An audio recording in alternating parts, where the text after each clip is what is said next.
Brought to you by Toyota. Few regulars are on hand. Martin Prado, Christian Yelich, JT Realmuto, and Danny Echeverria. That's the required 4. Yes. Good job by Don Mattingly.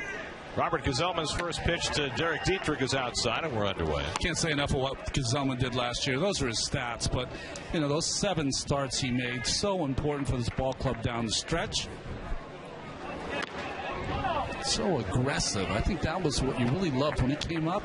Firing strikes, going right after hitters. Well, if you remember, his debut came in St. Louis in late August. Had to come in long relief.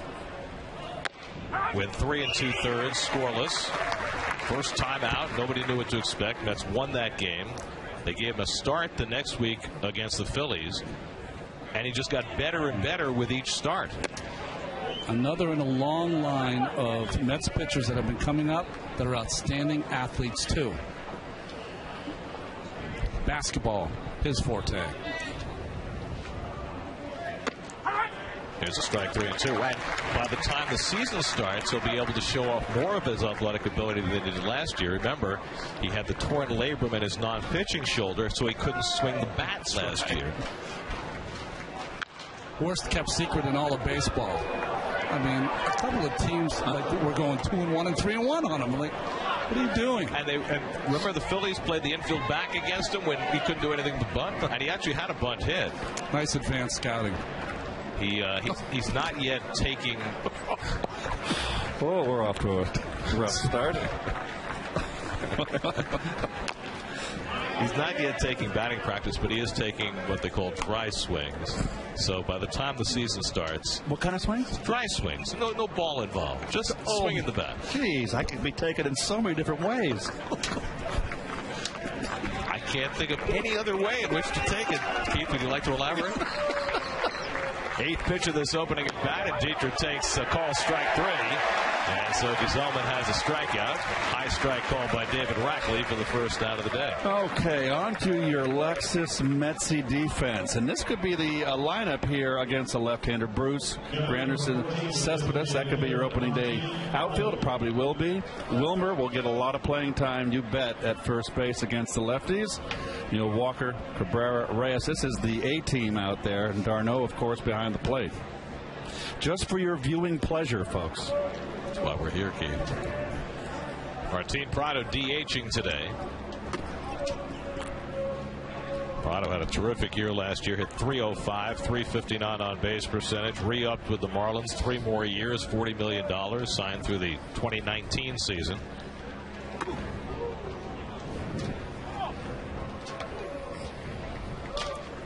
Prado's been one of the real leaders on this Miami team since he came over a couple of years ago.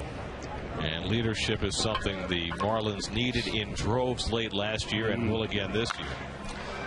With all the heartache that they've had to work through with the passing of Jose Fernandez. You know, when you think about players around the league that are such great leaders, someday they might be a manager in baseball. I think Martin Prado would be one of those players.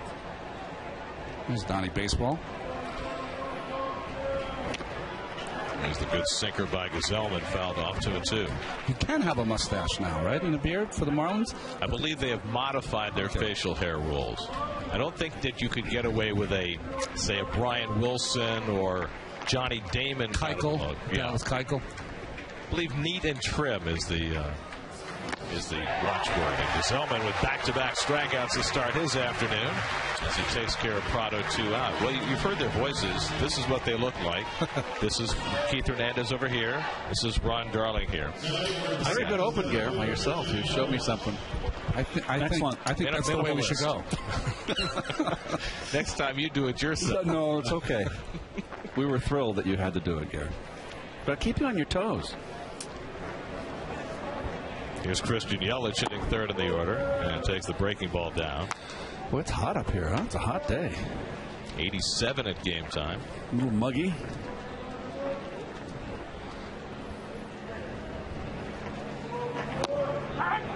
Yelich coming off his first career Silver Slugger award last year.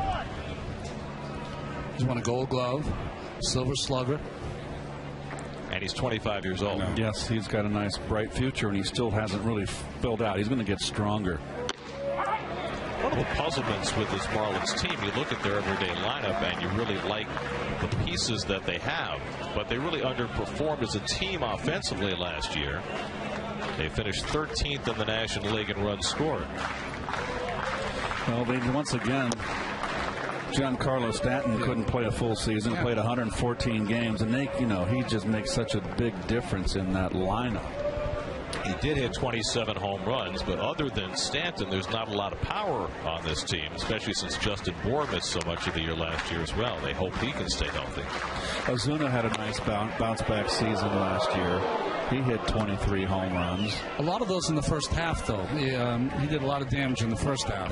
Yelich drove in 98 runs. That's outstanding. Gesellman has thrown at least a half dozen pitches inside the left-handed hitters, something he's working on. Coming back in. And Yelich takes ball 4, and the Marlins have a 2-out base runner.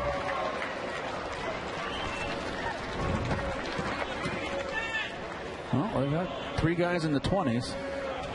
But just 128 as a team. Contrast that with the 218 home runs the Mets hit last week. We're going to have to reset our sights, though. Today's game, it seems like every team has 3 or 4 guys that hit 15 plus. Well, last year there were 111 players that hit 20 or more home runs, the most in baseball history. Right, and that Justin Bour, he got hurt last year. He plays against righties predominantly at first base.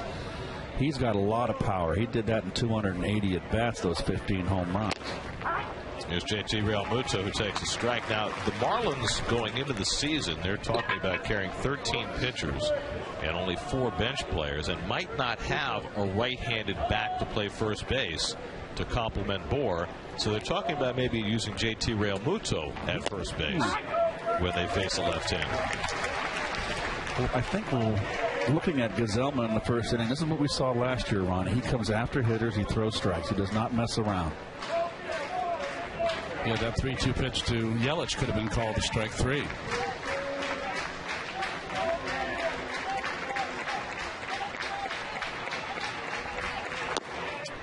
See how subtle that was at Gesellman? Breaking ball, right? But before it, he held that ball one more beat with Yelich at first base. If Yelich had any idea of running, stopped him right in his tracks. Well, it's something the Mets have been working on with their young pitchers, trying to cut down a running game that really plagued them last year.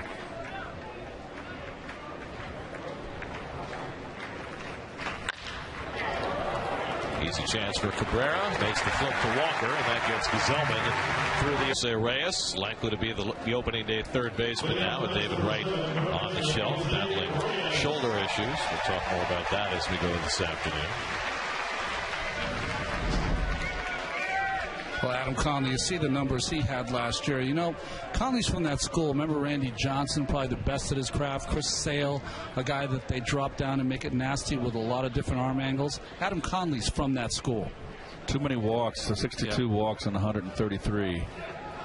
That will get my attention if I was still in uniform. Conley faced the Mets 3 times last year, and he had great games against them. A 1.20 ERA in those 3 starts. And Reyes bangs one on the ground, and the third baseman, Matt Yingle, throws him out, 1 away. And we'll take a look at the Hyundai Miami Marlin defense. You see the middle infield right there. Echevarria, really a fine fielder. Realmuto behind the plate. I will not do. Gary already pronounced the third baseman for you folks. That's Matt Yingle. See, just Yelich at center field. Is it Yelich in center field then, and Yingle at third? Yingle in Yiddish is boy. Really? Oh. Yeah. So it's a young third baseman. Very nice. Although he's not that young, he's 27. But you know, But he once was. You know, when you get labeled.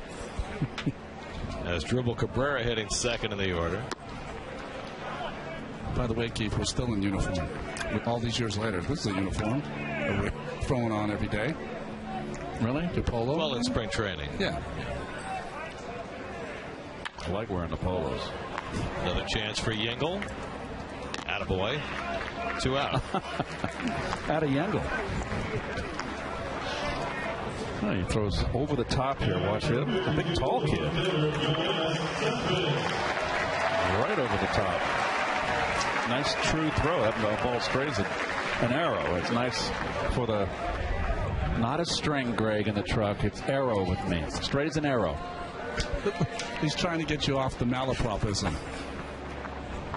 He's trying to make sure you use as many cliches as possible in each spring training. That'd be a great game to do.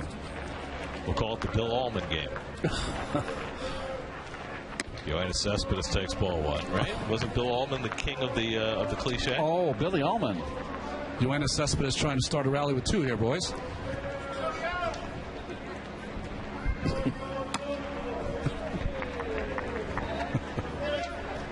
Billy Allman, he didn't play a lot when the Mets traded for him late in the season one year, and he just would sit on that bench and chirp cliches. He was an Ivy League guy, right? Brown guy. First round pick out of Brown. So that's the reason why he was a chirper. 6'6" shortstop. He was a chirp monster. He was one of those guys, and I'll tell you, he's one of the greatest guys you could ever be around. But when you came up out of the steps that came up to the Mets shade dugout, you would look for Billy. So you made sure you didn't sit next to him, because you'd have to listen to the cliches. You know, I was watching Cespedes today during batting practice, and you can see how much muscle he's put on this year. I mean, he is noticeably broader and beefier than he was last spring. Strong guy, no question about that. He is a bona fide, to me, cleanup hitter. 3 chances for Yingle. Handled perfectly. That's 3 5-3s in your scorecard. The 1-2-3 inning for Adam Conley. Left-hander's delight. After SNY is brought to you by Citi, proud partner of the New York Mets. By Geico, 15 minutes could save you 15% or more on car insurance. Visit geico.com to see how much you could save. And by Toyota. Toyota's One for Everyone sales event is going on now. Toyota, let's go places. Second inning, Brandon Barnes leads off against Robert Gazelman. Barnes has made an impact in Marlins camp already. He was involved in an outfield collision with Ichiro Suzuki last week that sent Ichiro to the trainer's room, perhaps for the first time in his career. Ichiro is a guy who works out on his own, does his own stuff, but he was actually in the trainer's room. It took him to age 43 to get there. I was thinking that's a good way to get released if you're Brandon Barnes running into Ichiro. Ichiro is still having a little bit of a problem with a sore lower back as a result of that collision, so he's been sitting out. Meanwhile, Barnes, who played in Colorado last year, trying to win a backup spot in the Marlins outfield, competing with Ichiro. Good luck with that. Well, a lot of these guys that come to camp, I wonder if they do any factoring of how many players are going to be leaving camp to go to the WBC, give them a little better look to the manager.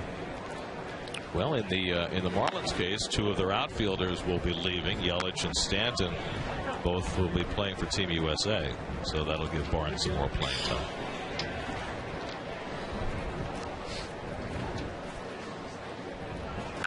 Breaking ball lined and caught by Cabrera. 1 away. You know, I was talking about before, a lot of times you come into spring training and you're working on one thing. Gazelman so far looks to me that he's really working on pitching inside, both the lefties and the right-handed hitters. I think even more importantly, into righties, it's an easy thing for him to do, but into lefties is what's going to really separate him to having that outstanding year. Ground ball machine when he's right. There's a Danny Echeverria and loses control of the bat. Great catch. That's a great catch. Who is Luis Guillorme, who's known for his glove, clearly adept with the bare hand as well. You got to be kidding me. I thought that these are like the Highland games in Scotland. He was able to catch that club. Caught the shillelagh. That is, I've never seen that. That is an outstanding catch. He's got to. I know Press TJ Rivera was standing right next to him. He was getting out of the way. Guillorme made it like it was nothing. That is an incredible play. I mean, you could break your hand, and he caught it like he did it every day. Never thought of back catching as a marketable skill, but that was impressive. Off the fist to right field, and that'll fall for the Marlins' first hit. So Echeverria aboard with a 1-out single. It's interesting how the Mets this season, we've seen Allan Echeverria, right? He hits the ball the other way. No power to right field. He does have some power to right center. Mets are going to have to almost play him like right fielder in, shallow, center fielder over to right center field. It is interesting to me with all the evolution that we've seen over the last 5 years with infield shifts. There's Destin Hood batting. How little has been done in terms of radical outfield shifting. Still about the same because of the big number that becomes involved if you overshift too much. Right. You're not giving up singles, you're giving up doubles and triples. Miguel Rojas, you got to move him off before we get him back in the on-deck circle. That's to the left of your screen. He's just out of your screen. Interestingly, Major League Baseball came up with a whole list of new rules for this season, most of them rather minor. One of them involves the position of the coaches who have been creeping in recent years, particularly with runners at second base, and they're now required to be in the coach's box or behind. Gesellman will settle for the play at first and gets Hood. And so they had addressed the coaches standing in the coach's box. They did not address the players standing in the on-deck circle. There are some of the others. You know about the no-pitch intentional walk. The 30-second limit for managers to decide. I'd like to know when they start the clock. Yeah. Is it as soon as the outer safe call is made, or we're going to wait for that as well? Crew chief reviews now in the 8th instead of the 7th. 2-minute guidelines, although they have plenty of exceptions on the replay officials making a decision. Remember last year the Dodgers tried to mark the field at Citi Field. You're not going to be able to do that. And then the Carter Capps rule, where you call it the Jordan Walden rule. No hopping toward home plate before you throw your pitch. It's Miguel Rojas taking a strike. Well, you got to, have a semblance of contact with the rubber before you deliver the pitch. Simple as that. Now, the second to the last one was markers on the field for the position. For the shift. On the shift, they would put markers out there so guys would be in the right place. Oh, come on. Well, there was a whole dispute about that last year where the Mets said, no, you can't mark our field, and the commissioner's office upheld that, and now it's an official rule. I agree. If you can't figure out where you're supposed to be on the field, then go get a lunch pail. Well, a lot of these fielders now have the cheat sheets, much like the quarterbacks have, of where they're supposed to play for various hitters.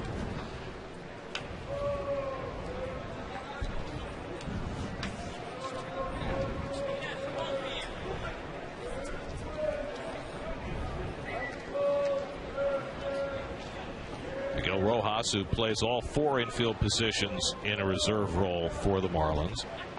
He hit a home run yesterday in an exhibition game after hitting only 1 all of last year. And he drives one to center field. Granderson sliding, and he makes a nice catch. Good play by Curtis. Kind of jammed a finger as he reached down to grab that ball. Nice. Stuck that glove hand into the ground and comes up shaking it as he comes back to the dugout.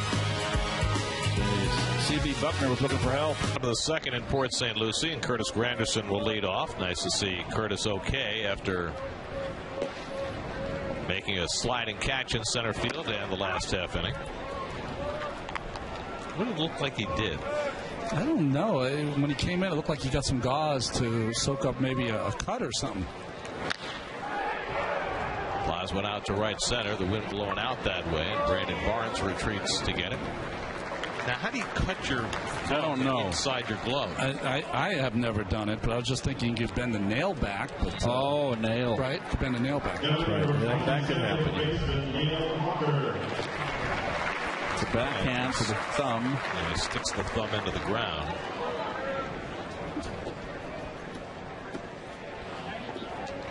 Yep, immediately looked right at the thumb. Break out those clippers. Curtis is like a Timex watch, though. He is. Keeps on ticking.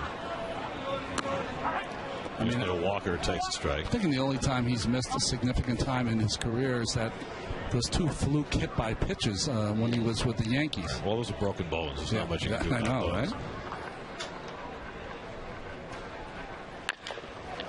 Chopper behind the bag. Tough play for Dietrich, and too late to get Walker, who is aboard with the Mets' first hit of the afternoon. Well, if we're going to cliche it, this is a Baltimore chop up the middle here. So the second baseman should have probably stuck it in his pocket. Of course, D. Gordon is the regular second baseman for the Marlins. Guy with Gold Glove capability. I think he has pink eye. That's why he's been missing some time. He sat out for a couple of days, but I think he's all right. You don't want to be around anybody else when you have pink eye. Ooh, that just sounds awful, doesn't it? I read that D he brought his bat to his hotel room so he could work on his swing away from everybody else. Jay Bruce takes ball 1. Well, opening day is a holiday for everybody. For Jay Bruce, it'll be doubly special. He will turn 30 years of age on opening day, April 3rd. Middle of his prime. Will it be in a Mets uniform or in some other? Certainly most of the winter there was every chance, you thought, that he wouldn't make it to spring training as a Met, but here he is. And now with 4.5 weeks to go to opening day, those questions remain. Well, certainly Conforto's doing his part to make everyone feel uncomfortable. Well, if you hit over 500 in spring training, they usually find a spot for you. He had 2 more hits the other day. Jeez.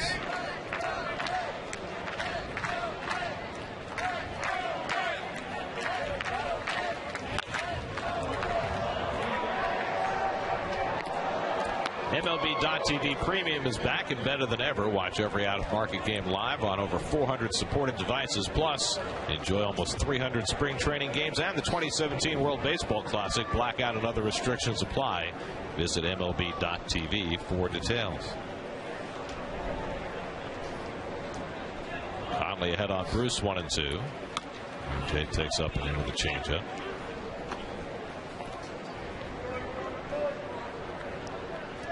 Talking about finger injuries, Adam Conley missed 6 weeks down the stretch last year with 3rd finger tendonitis.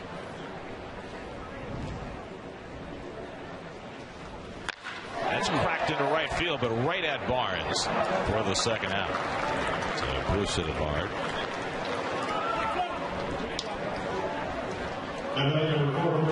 Ball hit right on the nose, Keith. Yep, that's all you want. Spring training, it's not about, when you're a veteran, it's not about, you're not worried about you hitting 220 in the end of spring. As long as you're hitting the ball, making good contact.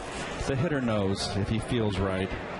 Sound like a firecracker. Hang some laundry on that line drive. Straight as a string. Frozen rope. Flores. Wilmer goes after the changeup, and he loses his bat.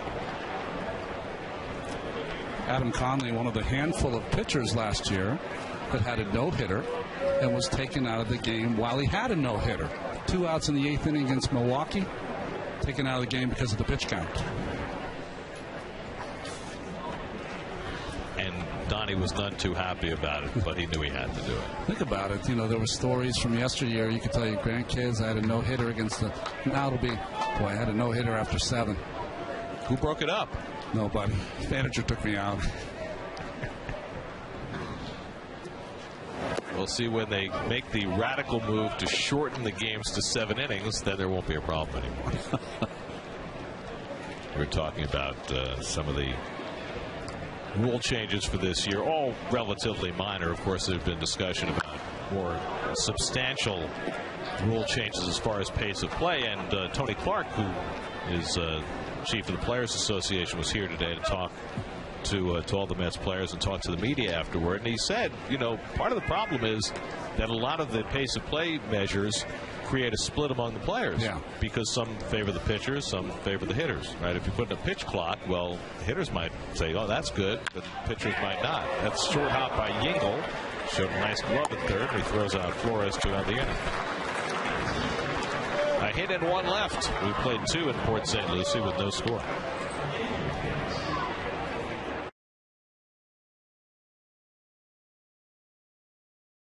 guess you'd be a little naive to think that everything was going to be kind of smooth sailing after a major neck surgery. But, it's just, as far as I'm concerned, a little bump in the road, and, give everything I have to the rehab, and hopefully be out there helping my teammates as soon as possible. David right back in the ballpark today after getting a second opinion on his shoulder. The second opinion confirmed the first. He has an impingement in that shoulder. He said it began to hurt him as soon as he started throwing.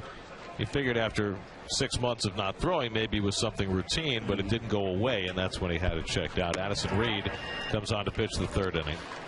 I don't have to say too much about Addison. There's Terry Collins, who's got to be concerned. It was interesting. David said naive, but you feel at some point that you're due for some no news or good news. Well, what you don't know, and David kind of alluded to it today, is how much each physical problem cascades from the one before. Right? The neck after the back, and then the shoulder after the neck. Matt Yingle fouls one away.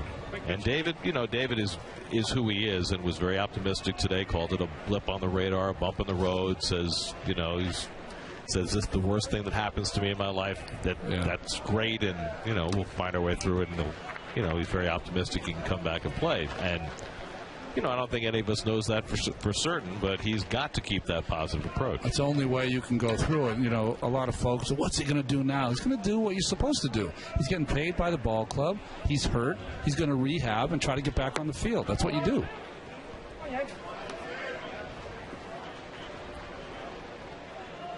Well, the Mets as an organization going into this past offseason knew that they had to have a contingency plan.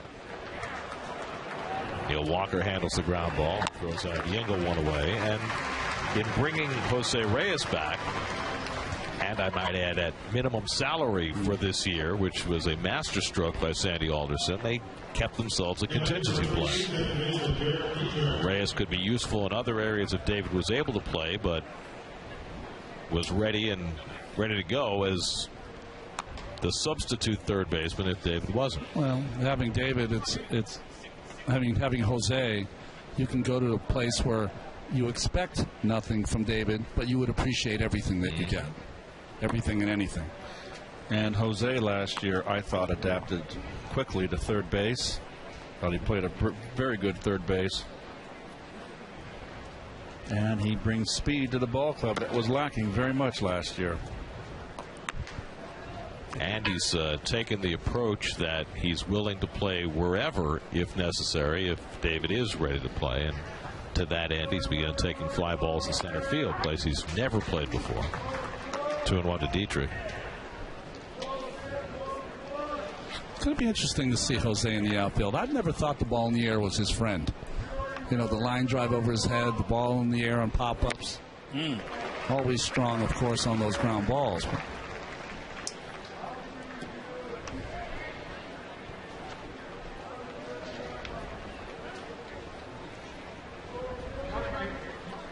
Give him another high, hard one.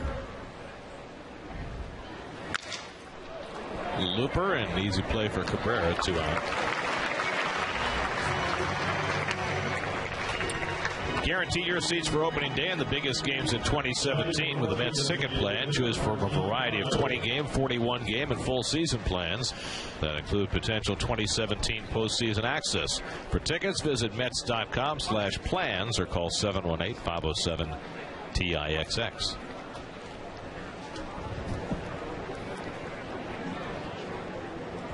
Now Martin Prado, who struck out his first time up. So Robert Gesellman threw 37 pitches over 2 innings, probably a few more than he'd like, but gave up no runs and 1 hit, a walk, 2 strikeouts. First outing of the spring for Gesellman, and thus starts the parade of Mets starting pitchers, the frontline guys, beginning tomorrow with Noah Syndergaard. Well, this is the big pitch, I think, of improvement for Reed last year.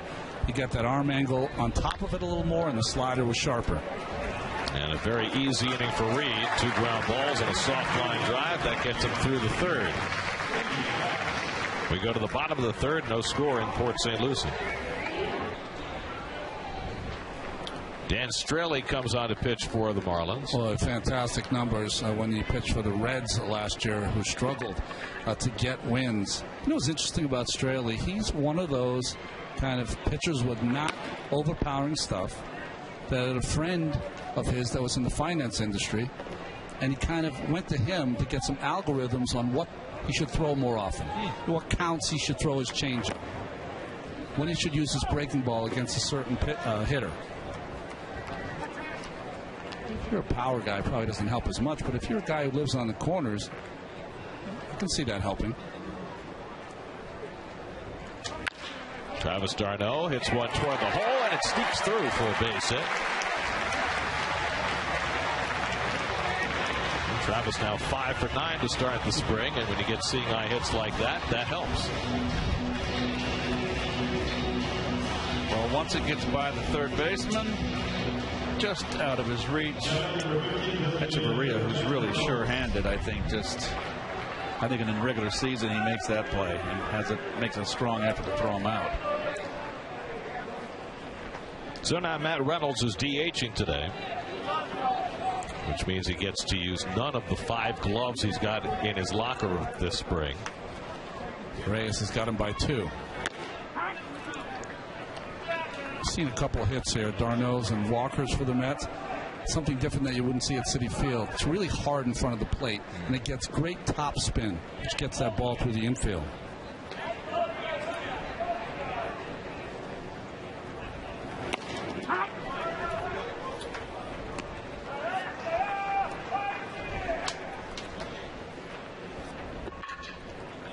Dan Straley, 28 years old, first came up with Oakland, pitched for the Cubs, the Astros, before landing in Cincinnati last year.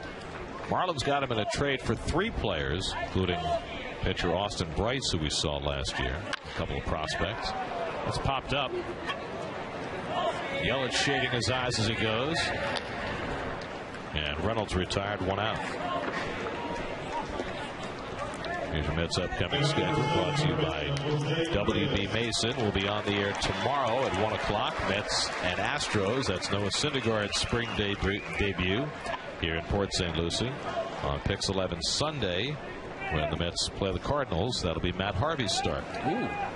So, Ronnie, you got Noah and I got Harvey. Are you going to be doing work on Sunday? I don't know when I'm working. I don't think I come back till next week, Keith. I think you're running the gamut. No. Let's double check. Ron, you're on. You got the Astros. Tomorrow, you mean? What's today? Keith's checking the schedule. You got it tomorrow. You got the schedule on the wall. I have tomorrow. Right. Don't try to put that game on me. I have tomorrow. You guys have fun.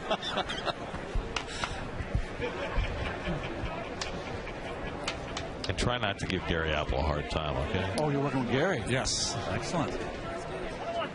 All right. Hey. Hi, Gary. In the truck? Gary's in the truck. Was he directing today? Depending on who's hungry, yeah. There's a much more casual approach to things in spring training, but it almost got a little hairy today, because our producer Greg Picker was up in the booth just casually taking in the sights and sounds of spring training, and maybe talking to us a little bit too, but mostly just enjoying himself. And it's about 20 minutes before the game, and it's time for him to go back down to the truck where he does his work. And we realized that the door to our booth was locked shut. It was broken. Yes. And he couldn't get out. Really? And he started sweating a little bit. Wow. I never see Greg sweat, particularly in spring training. Like when he puts ketchup on his burger? You notice those little things, don't you? That's because he's allergic to ketchup, yes, but he keeps eating it anyway. He's not allergic enough to not eat it. And folks, during the course of a season, Mr. Picker, our producer, lieutenant above us, doesn't come up to the booth very often in day games. And it was a shock to see him up here. And he gets locked in. He'll never come up again, I can tell you that. Backdoor breaking ball gets Reyes looking. And there's the first strikeout for Straley. Well, there's the maintenance guy working on the door, trying to get Greg freed. What's he using? A credit card? Yeah, we tried everything. Meanwhile, Keith's got his ice machine working. This is just a gas. I love this. This is awesome. Now, what exactly are we doing here? Check those pipes. I got a bad knee. Yes, we know that. So I got this machine is a savior. It's ice now. Cabrera hooks one out to right, sending Barnes back to the track, and he reels it in to end the inning. Keith will continue to ice, and we'll be back for the 4th inning. After Brandon Barnes goes back to get one off the bat. C.J. Aries-Familia will take over the pitching for New York. But first, the berm is the berm.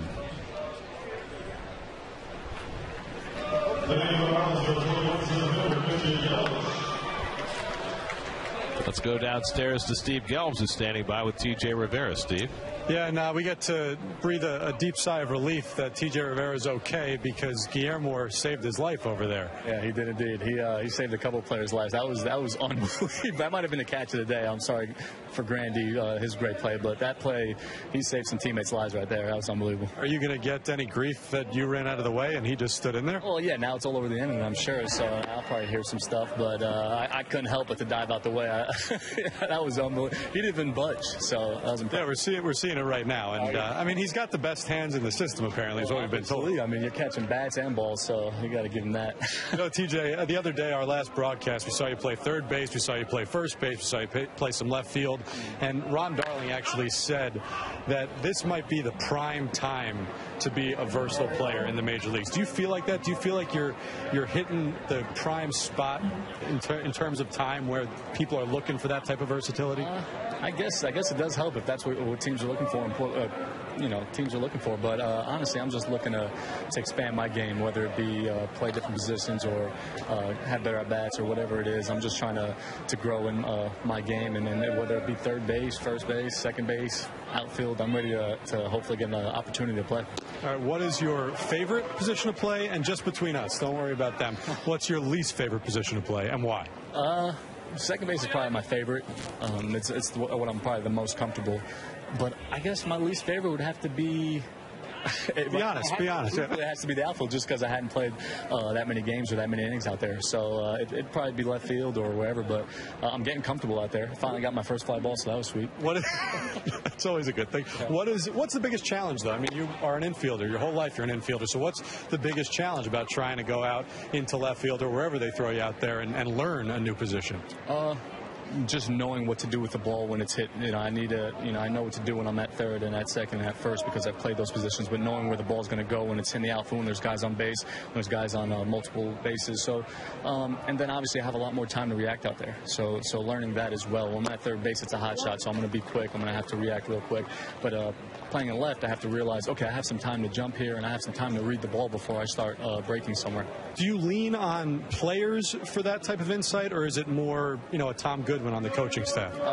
Goodwin's been helping. Goodwin's been helping me a lot. He's been telling me how to get some reads and how to stay low, just like when I'm in the infield, stay low and then attack. But the reps are going to help me in BP as well. It's just getting those live reads off the bat, I think, is what's going to help me the most. And obviously some game situation as well. Sure, of course. Yelich singles into right field, so one on for the Marlins. For you, this is such a different spring than you've had at any point in your career, coming off a year where you not just made the major leagues, but established that you could play in the majors. Just how different of a feel is it for you to be here without necessarily the exact same stuff you had to prove in the past?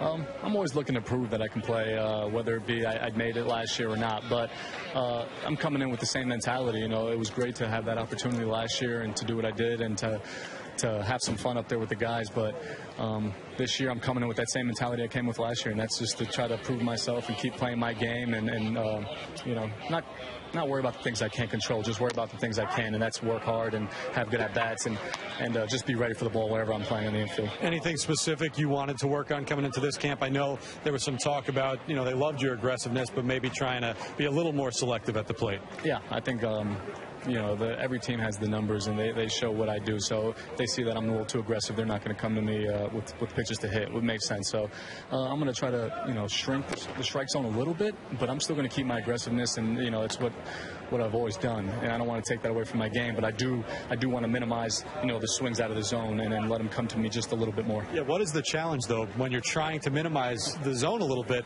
but what's made you as good and as effective as you are is that aggressiveness? So how do you balance those two? Well, I think it's just instead of looking for one little spot in the zone, maybe look for a little bit, maybe 2 or 3 ball size in the zone, and go from there. And I think doing it.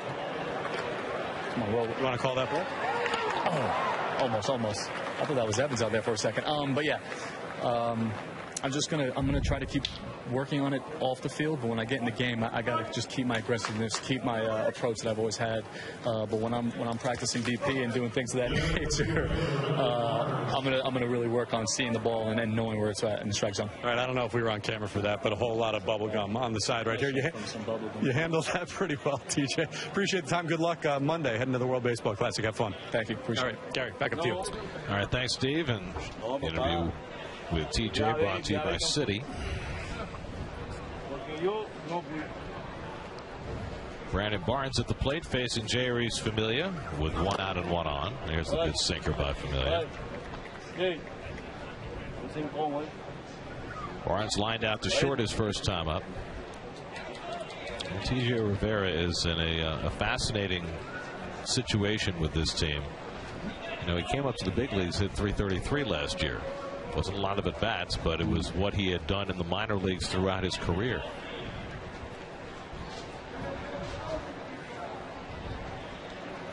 And for a franchise that is, let's just say, values offense first, it's hard to leave that bat behind. Well, I think they've always valued it. There's been a lot of guys that have come up, Josh Satin and others, that have hit for a high average in the minor leagues, but it hasn't translated. And TJ seemed to have translated at least last season. We saw he and Brandon Nimmo both come up and be productive as part-time players at the big league level, which has not always been the case. In the case of Satin's a perfect example. When he got 4 at-bats every day and played, he was fine, but couldn't make the adjustment to that 1 at-bat every 3 days. And last year, the Mets had some young players come up, and they were able to handle that, at least in their initial go-round in the big leagues.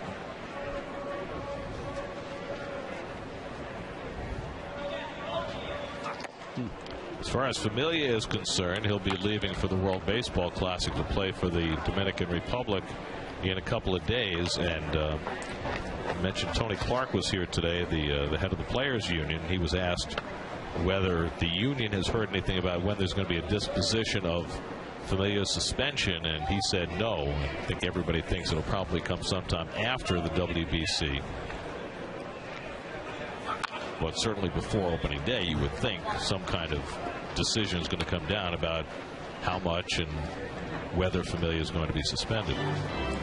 Yeah, it's interesting with the entire winter to make a decision, but I still think some things are there's some things being bandied about between law enforcement and what happened, or no?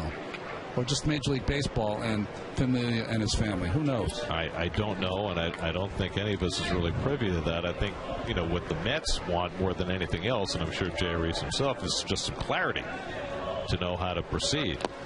And Barnes goes around on the slider in the dirt, and there's the first strikeout for Familia.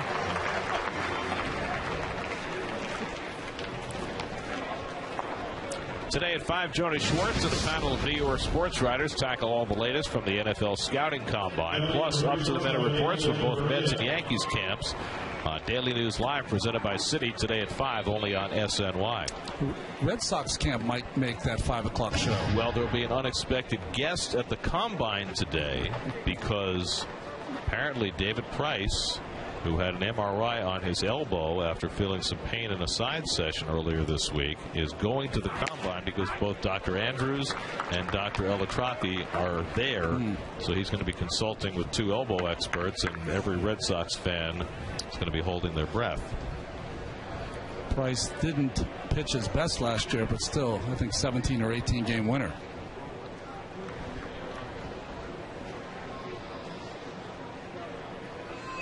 To the 4th inning, Mets and Marlins no score. Look, it's the Tiki Bar. Yoenis Cespedes leads off against Dan Straley and takes a strike.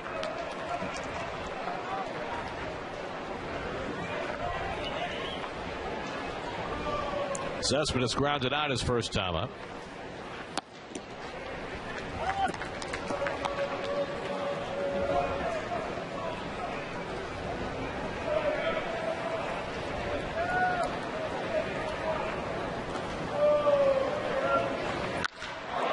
One deep to center field. Yelich goes back, takes a look, and that ball is over the batter's eye and out into the swamp.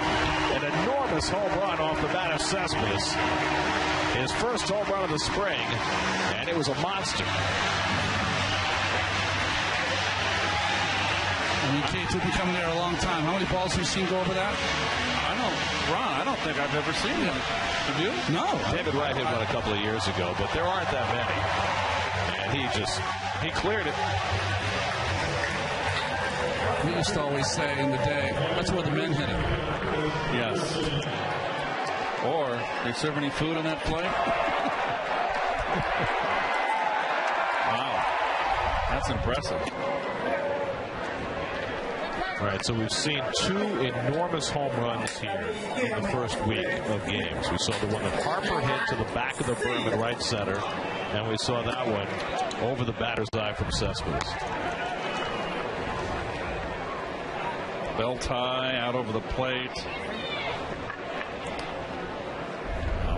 It's a big, strong guy, isn't he? It's one of those, he could play forever and not hit a ball that far again.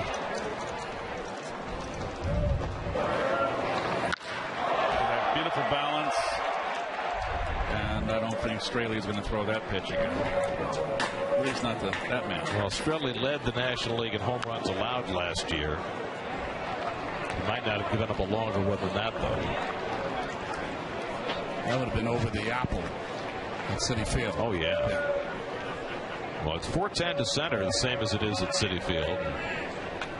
How high is that batter's eye? About 25 feet? Yeah. That's a lot of distance. Granderson yanks one by Rojas into the right field.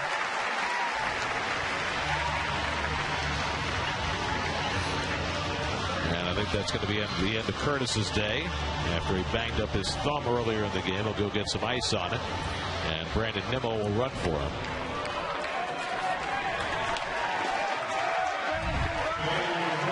Well, look at that contact. Eye on the ball. What I like is he's just straight up and down. Look at coming off the back foot, transferring his power, shifting his weight forward. Excuse me.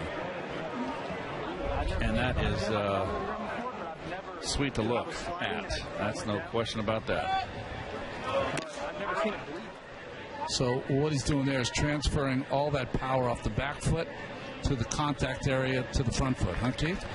Yes, without, much like golf. Yeah. But in golf, you got to be up and down, straight up and down. Same thing in hitting. You don't want to be lunging or too far back on your back foot. The good hitters just have a different kind of bat speed, and the ball makes a different sound when it hits their bat. Walker at an infield hit his first time up, and he fouls one at the plate, 0-2. Well, Cespedes now locked in here for 4 years as a Met after all of the questions the first 4 or 5 years of his career about where he was going to land. Seems comfortable here. Really wanted to stay. I mean, he could be poised for an enormous season. I think for Cespedes, it's going to be staying away from those little aches and pains that will keep him out of the lineup for a day or two here and there. Putting together a full 150-game season. Well, you just got to hope that he has healed that quad that gave him all that. It was the quad, right, Kerr? That gave him the trouble last year? And it doesn't come back and be a nagging injury. Well, first he had, remember, the hip. Remember when he dove into the stands in left field and he bruised his hip, and that really cost him about a month and a half just in terms of getting it up to speed, and then the quad. So he didn't feel really 100%, and yet he put up the numbers that he did. Won his first ever Silver Slugger. mean, the Mets have a lot of capable hitters in their lineup, but it's noticeable when he doesn't make the lineup.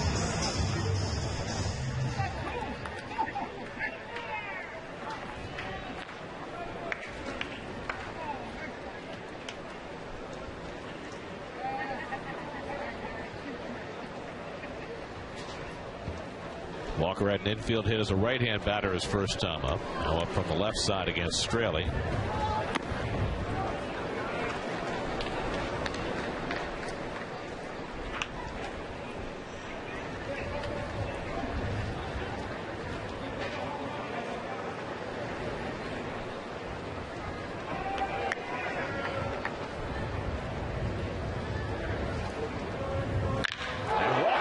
One deep to right field. Barnes takes a look, and it's onto the berm, a 2-run homer.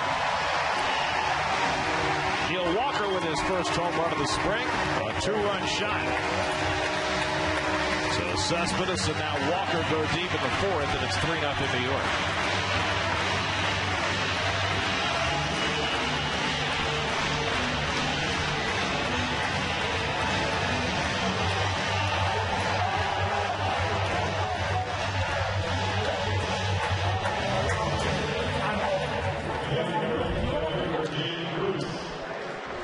Right in the wheelhouse. Fastball down, out over the plate.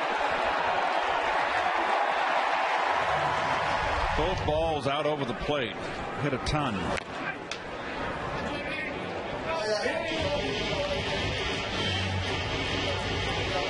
So Walker, who had 23 last year, hits his first of the spring. Interesting about that at bat. He fouled a lot of tough pitches off to stay in it until he caught that one down the middle.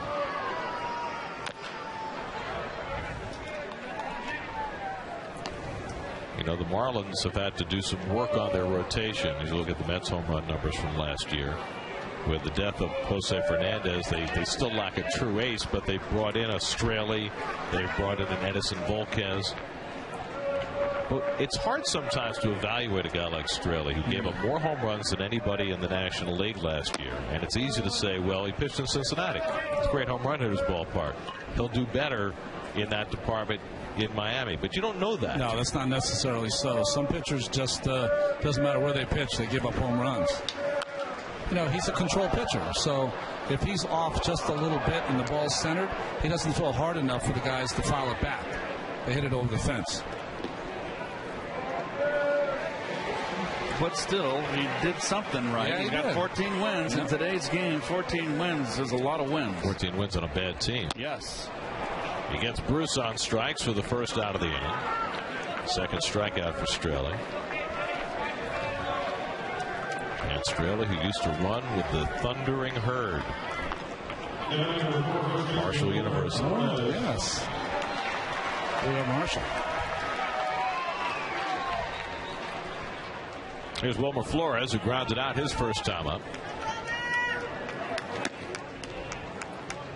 Keith, we were doing the game the other day, and Wilmer hit a pretty good slider from a right-hander for a solo home run. Impressive.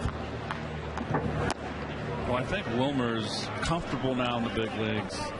He's settled, feels he belongs, and you get relaxed, and the talent begins to show. And I think that we haven't seen the best of Wilmer yet. I really do think it's got good years in front of him, better years. So you think that the success he had against left-handers, and he was vastly successful against lefties last year, can translate into better at-bats against righties? Hey, Wally Backman told me that when Wilmer was struggling, that he said Wilmer can hit and hit in the clutch. And I respect Wally's opinion on it in evaluating a ball player. And, you know, the question is, will Wilmer get enough playing time? Enough at-bats against right-handers? That may depend on the health of others. And Wilmer's got to show that he can play every day, too, if he gets that opportunity. Lays off the breaking ball, 3-2. And one thing in his favor, or Wilmer's favor, is that he can play, you know, second base, third base, put him at shortstop as the last ditch effort there, and first base, so you can scatter him around the infield. And that's outside, ball 4. So laid off a couple of tough sliders from Straley and draws a 1-out walk.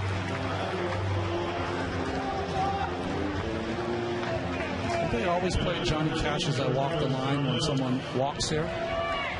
I don't know. They have been playing that, Ron, for the last 12 years. Where have I been? I've been asleep. It's the first time I've heard it. I got to tell you, when we sit here in the booth with headsets on, I don't notice any of that stuff. Do you? No, I mean, that's what I'm telling you. I've never heard that. Darno has another base hit, so Travis is 2 for 2. Well, they're lighting Straley up.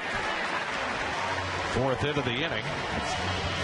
And he is getting hurt on his fastball. Another one out over the plate. That's all Darno has to do is stay compact. Got a little bit of getting rid of that excessive bat wrap around his head. It's almost like he's reverting, Keith, to trying to be a good hitter first. Don't worry about the power. Home runs will take care of themselves. When it's a double hitter anyway. Yes, and Travis is we hit 12 and 13 home runs. Not last year, the years before, they were line drive home runs. So 2 aboard for Matt Reynolds.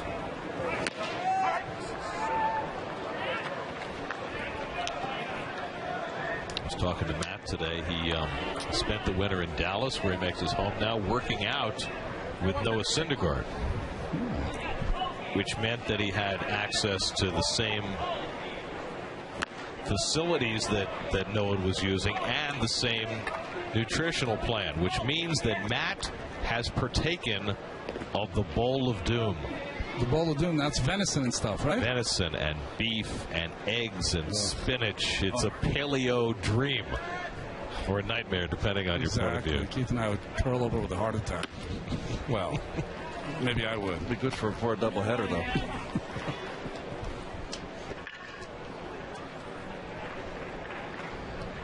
But imagine going to the gym and working out alongside Syndergaard, make you feel bad.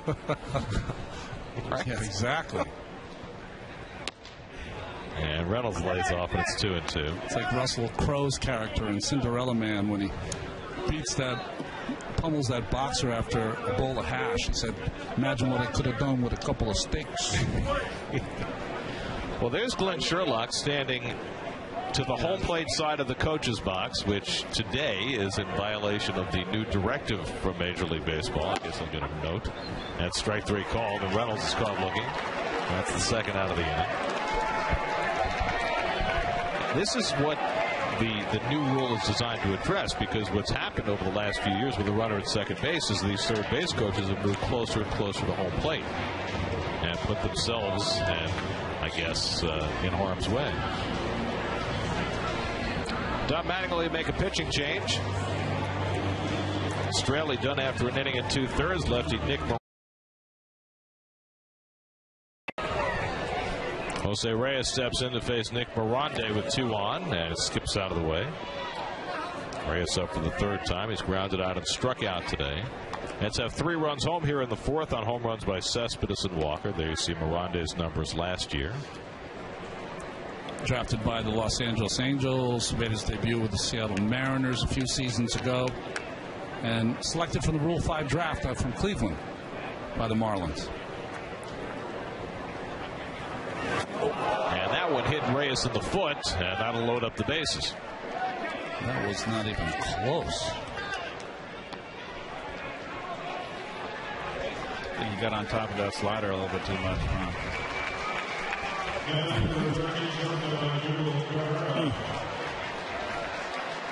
think that one hopped, Jose, so not so bad. Not limping at all, going down to first. So the base is loaded with 2 out, with 3 runs already home in the inning. And now Asdrubal Cabrera will be the 9th man up in the inning. Cabrera's grounded out and flied out, hit one of the warning track in right field, batting left-handed his last time up. Now back from the right side. Flores, Darno, and Reyes aboard with 2 out. And the breaking ball misses outside from Morande.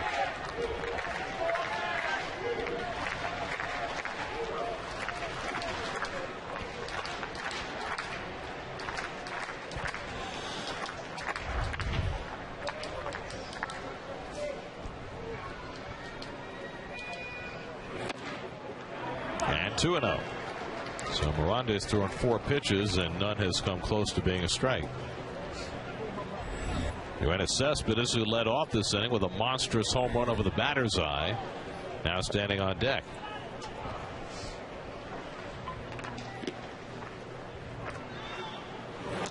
And that goes to the backstop, and that'll bring in a run. Torres trots in to score to make it 4-0. And Miranda has no hint of where the plate is located. 2-0 slider.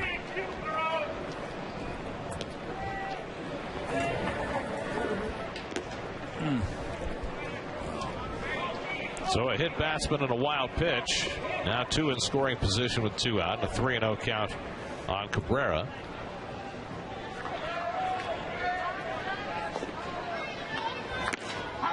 And there finally is a strike.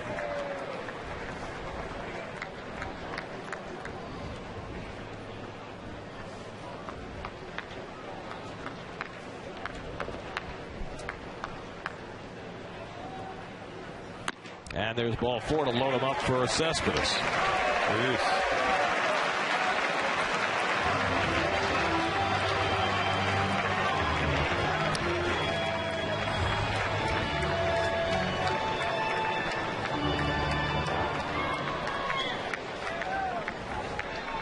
Well, last year the Marlins won 79 games. Finished well out of playoff contention.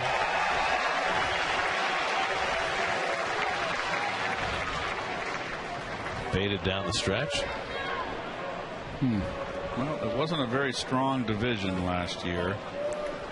Under 500 team finishing 3rd.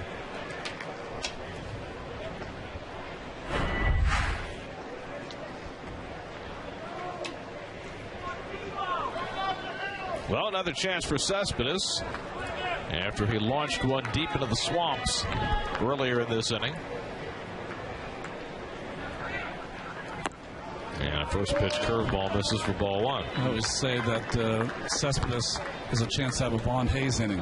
1985, Vaughn Hayes led off a game against the Mets, but the Mets lost 26-9. He led off with a home run in the first inning and then hit a grand slam in the same inning. Cespedes could do the same here in the 4th.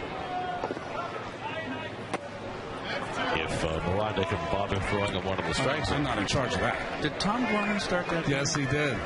He spent the entire pregame taping up his bat because he couldn't wait to get an at bat to show us how good of a hitter he was. Davey took me out of that game in the first inning. The first inning? Because it was like 10-11. I think they scored 10 in the first. Yeah, something like that. It's just ridiculous. A pickoff try at second. When's the last time you saw that with the bases loaded? That was a strike. It's amazing how you'll see that at least once a game from every team because they've been working on it all spring. And then once the season starts, usually you never see it again. Surprised Reyes, but he got back in plenty of time. He's got to mix in a strike here. And he borderline one of that. 2-1.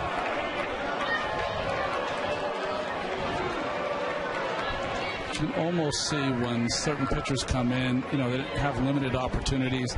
Sometimes they pitch a little tight, and that's what I feel Miranda is doing right now. And now he's behind Cespedes 3-1, where a walk would force home a run. I mean, you just have to be salivating as a hitter in the spot.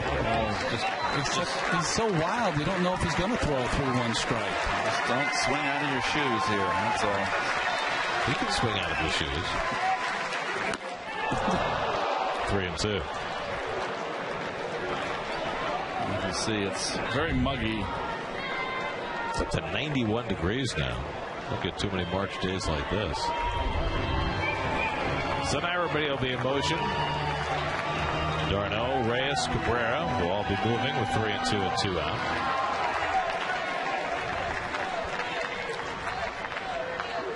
And Cespedes bounces one foul. And they'll do it again.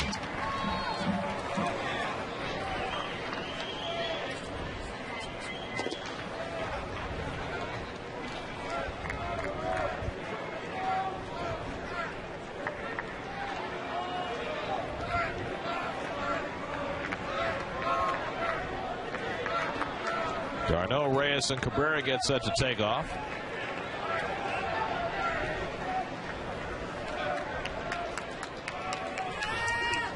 And Cespedes yanks one on the ground. Echeverria able to throw him out to end the inning. So the Mets settle for 4 runs in that 4th inning, starting with one enormous swing by Yoenis Cespedes over the batter's eye in center field to spark a 4-run inning in South Florida.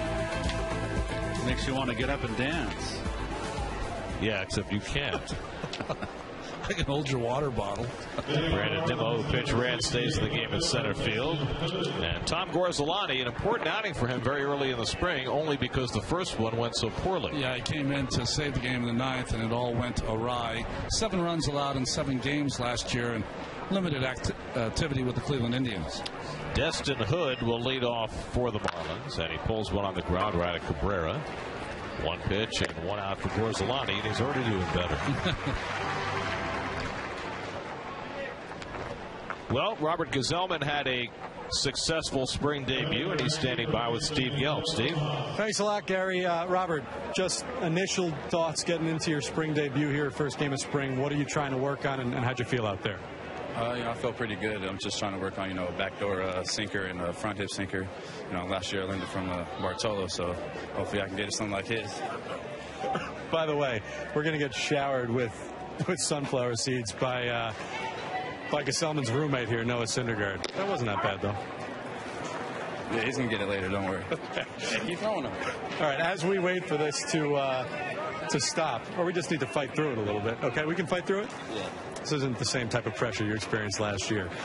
You mentioned, work. I don't know if you guys can see what's going on right here. I just got sunflower seeds down my back.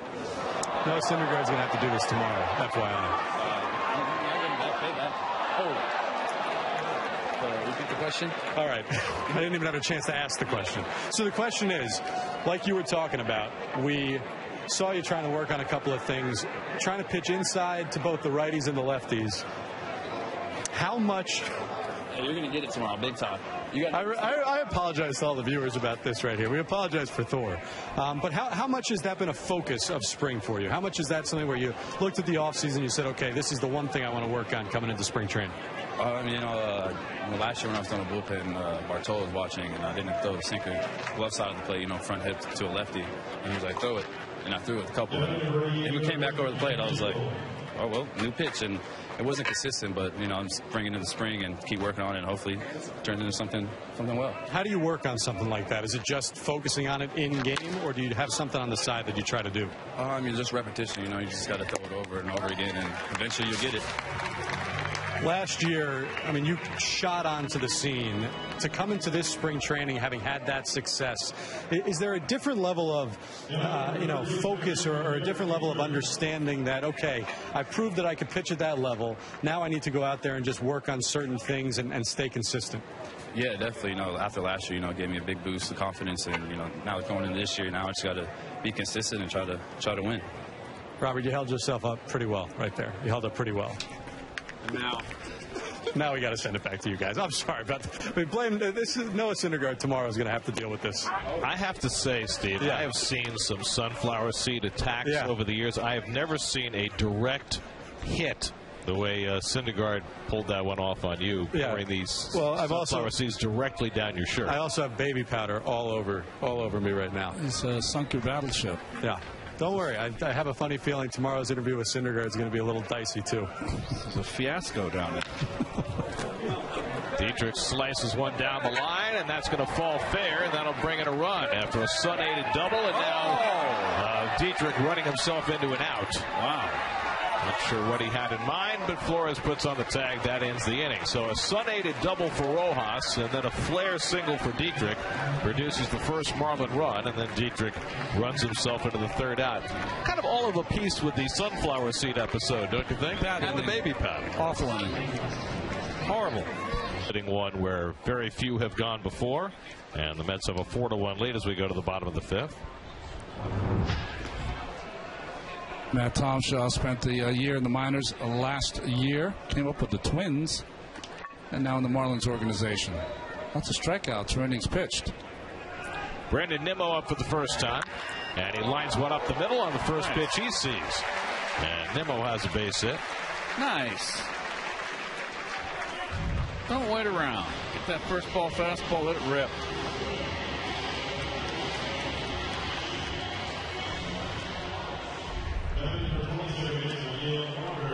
So the Mets have their 7th hit of the afternoon, and now Neil Walker, who blasted a 2-run homer onto the berm his last time up.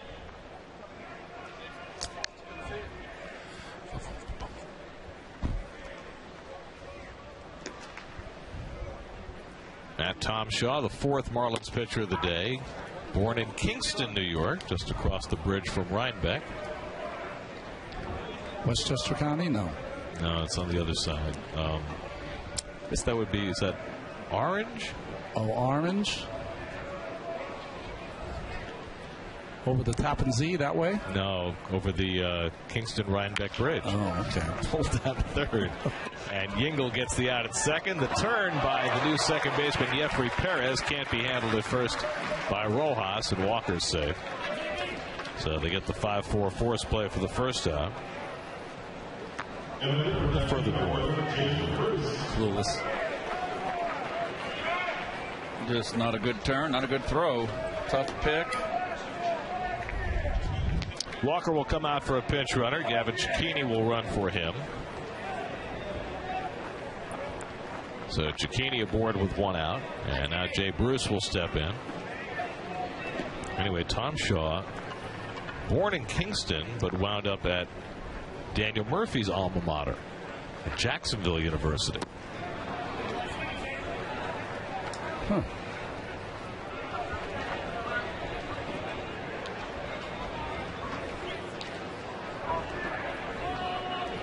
Bruce is lined to right and struck out today, 0 for 2.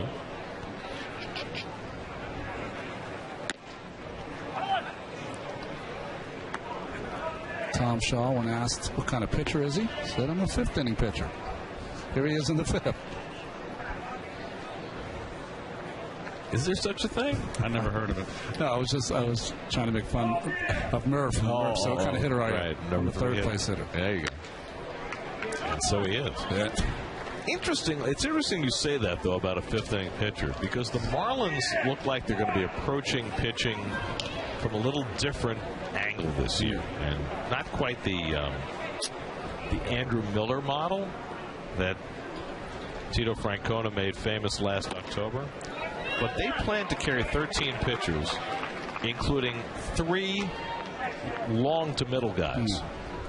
They're in an interesting situation because they've got David Phelps, who can start or relieve. They've got Jose Urena, who can start or relieve and is out of options. And they have Jeff Locke, who's been a starter, but they plan to use him out of the bullpen. All 3 of those guys can pitch multiple innings, and the plan is for them to pitch their starters less. Locke, two times around the order, and that's it. Locke, the left-hander from Pittsburgh? Right. Okay. Huh, that's going to be interesting. You know, it's a little easier when Andrew Miller is doing it, right, but it's the whole crossover phenomenon. What does that mean, folks? Guys that can pitch to right-handers or left-handers, they don't have to be taken out of the game because the guy's hitting from the opposite way. Well, the other piece to that is, you know, a lot of teams are diving deeper into analytics, and, you know, we make fun of the fact that, you know, pitchers don't go 9 anymore, but what a lot of teams are finding when they dive deep is that the 3rd time around the batting order is when starting pitchers start to struggle, whether it's because there's ball 4 to Bruce, whether it's because of familiarity or fatigue, whatever it might be. And the Marlins are actually, they're going off that game plan. And I think you might see more and more teams do that. And we've seen it with some Mets pitchers as well, that 3rd time around the batting order being the one where they hit the wall. So is it because today's pitcher reaches that wall at 100 pitches because they all reach that wall, or because they've been taught that once you get to 100 pitches, you're about done? Well, your mindset. You tell me, as a pitcher, when you face a batter for the 3rd time in a game, does he start to gain an advantage on you? Well, he gains an advantage if you pitch like some pitchers pitch today, and that is 100%. Right.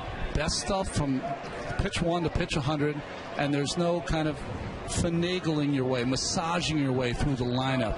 to set yourself up for that big fourth at bat. I thought the greatest at bat last year, for me personally, was watching Wainwright against Cespedes at Citi Field, that fourth at bat where Cespedes fouled off a lot of pitches and got to Wainwright. Wainwright almost got him, but Cespedes prevailed. That was great theater. But I guess the point is that there aren't too many Wainwrights around at this point, and that most pitchers, and I'm including the Mets starters, and Syndergaard is certainly a classic example of that, even though he's been able to go deep in games early in his career, he's a max effort guy right from the start of games. If indeed pitchers have one way of pitching now, does it make sense that hitters would start to gain more of an advantage that third time around? Yeah, I think absolutely. Flores floats one into shallow center. That'll fall in for a base hit. Cicchini around third. He'll come in to score. So Wilmer Flores with an RBI single. And the Mets tack on a run and lead 5-1. Well, I'll chime in here. I just think that pitchers today are not conditioned to go 9. They're conditioned for 100 games, and they just run out of gas. And it's not their fault. It's what they're in the minor leagues. They are sheltered, and you can't expect them to come up here and go 9. I don't think management wants them to go 9. But let me ask you this again from a hitter's standpoint, Keith. When you faced a pitcher for a third or a fourth time in a game, did you feel as though you had, especially a guy obviously you hadn't faced a lot in the past, did you feel as though you gained an advantage as the game went along? Well, if a guy's usually going 9, Gary, and I'm facing him in the 8th or 9th inning, he's throwing a pretty good game and on his stuff, and it becomes a four-time battle with that pitcher. It's really one-on-one. Would I rather face a pitcher with, an above-average pitcher with good stuff 4 times, or 4 different pitchers, and particularly if the other 4 pitchers were left-handers? I'd have to say I'd want to face a pitcher 4 times. But there's a lot of guys that had great stuff and got better as the game went on. It's not happening today. It's just not going to happen. It's a shame, too. It really is. I miss that part of the game. Well, the shame is that certainly many of these pitchers could do that. You know what I'm saying? They haven't been taught that way. Agreed. But they're big and strong, just like anyone else was in our day and day before. They certainly could do it. Look at Harvey and Syndergaard. You can tell me they can't go. They can give you 10 if you had to one time in a close ball game. You know, Gary, the difference right now for starting pitchers, it's 2 hours of fury. You know, there's no kind of vagaries of pitching where, there'd be a game. Let's say you're facing the Philadelphia Phillies in the day. Over the course of the game, if you pitched 8 or 9 innings, you might throw 6 pitches max effort. And that's when a guy on third, game's tied, less than 2 outs, and you needed a little extra to get that fly ball or get that strikeout. Now, you're throwing 100 pitches, max effort on what, 75 of them? 70 of them? That's hard to do. But I guess that's what they're trained to do at this point. And given that, the ship has sailed on pitchers going 9. If indeed this is the way the game is, that pitchers are throwing as hard as they can for as long as they can, and you've got more guys throwing 95 coming out of the bullpen, does it make sense for a team to structure the way they use their pitchers around that idea? Garneau flies one out to Yelich in center field. And my answer to you, Gary, 100%. 100%. You have to be able to have a guy that your pitcher hits 100 pitches with 1 out in the 7th inning, and you got to have a guy pitch to the end of the 7th, and he's good enough pitch to the 8th, if he can. I tell you what, they've fallen so much in love with the 100-mile-an-hour fastball, the guy that's clock, and getting a guy at 98.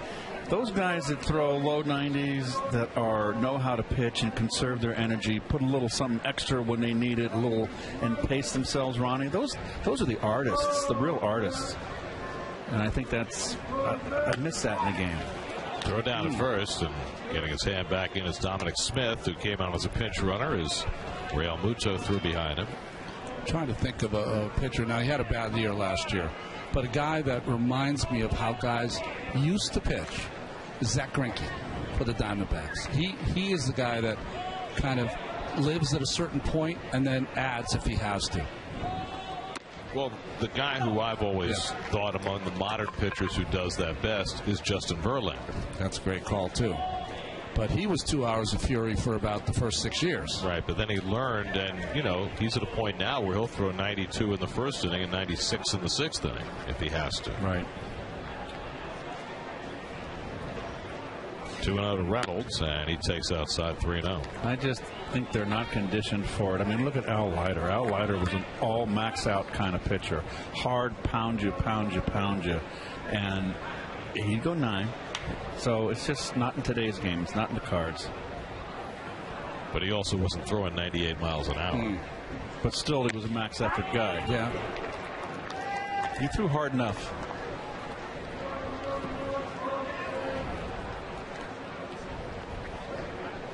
Expectations is an interesting thing individually, and if you have expectations of a certain level, you're going to meet them. If you're shooting for the stars, you'll meet those, you know, or at least strive there. Here's ball 4 inside, and the bases are loaded. Second walk of the inning given up by Tom Shaw. Left-handers have not been very good for Don Mattingly so far. So now Phillip Evans will come up to bat with the bases loaded. It's been an impressive camp for Evans so far. Won a batting title in Binghamton last year. He's made some outstanding defensive spring and then hit a home run yesterday down in Jupiter. Is not really known as a home run hitter. So Evans has already made an impression. A chance to do more here with the bases loaded and 2 out. And takes a slider for a strike.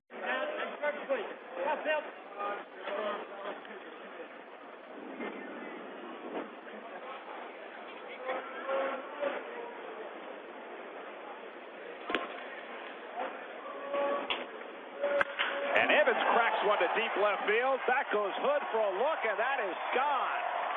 A grand slam for Phillip Evans. As his terrific camp continues, the Mets' third home run of the day. And it's 9-1 New York.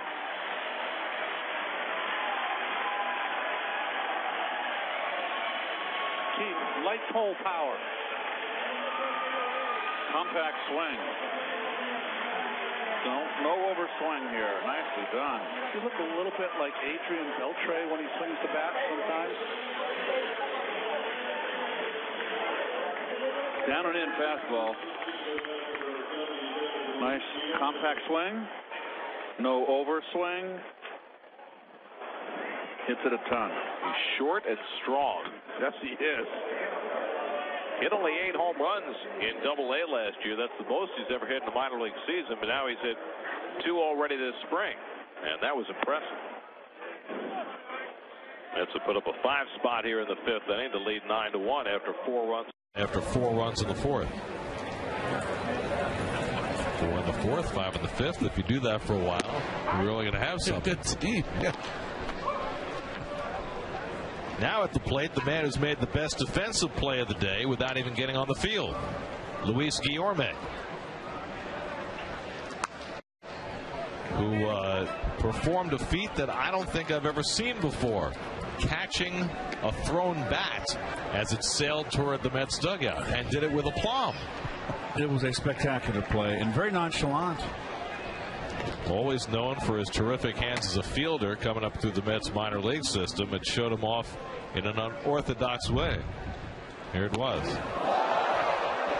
No problem. I got it. Did you see Nemo in the background? He was running towards the bat. Misdirection. Perez throws out Guillorme. Second straight inning, the Mets said 9 to bat. Phillip Evans with the big blow. Evans crushing a grand slam, and it's 9-1 New York.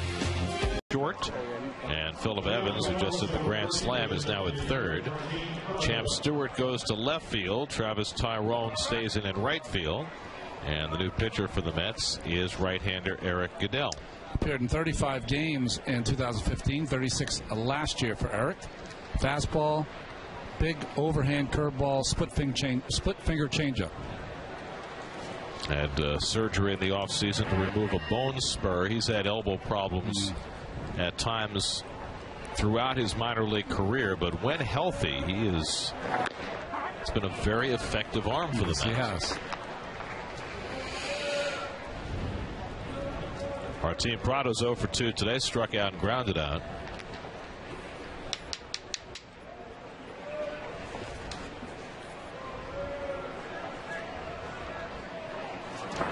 And the curveball from Goodell misses, a ball and a strike. So in the day, if you had a good game in spring training, they said you'd have black cord fever when you went back to the room. That means a lot of people would call you. Now I guess you get inundated with texts from home. Yes. Right? Well, texts from your friends, but home, you're talking FaceTime, maybe Skype. Can't do FaceTime. FaceTime gets you in a lot of trouble. Be careful.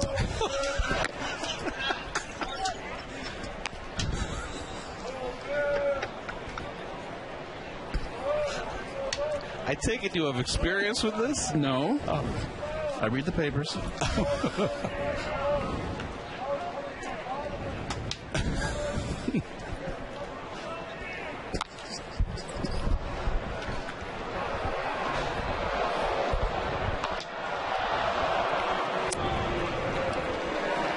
That gentleman was FaceTiming the folks back home. You don't think so? Who's the new pitcher here? This would be Eric Godelke. That's right. Trying to keep my up. homie. Yeah. Bay Area kid. San Mateo. Bellarmine High School. He had a peculiar year last year. I mean, he just set the house on fire, and all of a sudden, the bottom fell out on him. Yeah, he had that bone spur in his elbow. I think that's what knocked him down. And I really like his stuff. Well, he's got the good splitter to go with the fastball and curve. That splitter is a pitch that's been forgotten, and those that have it. And there it is to strike out Prado for the first out. Well, for many organizations, it's a pitch that they don't allow their pitchers to throw. So those few that have that pitch, that's something very new for the hitters to see. And it is a pitch that is wicked. I never liked that pitch. Particularly that Giant staff under Roger Craig, who taught it and was part of their repertoire.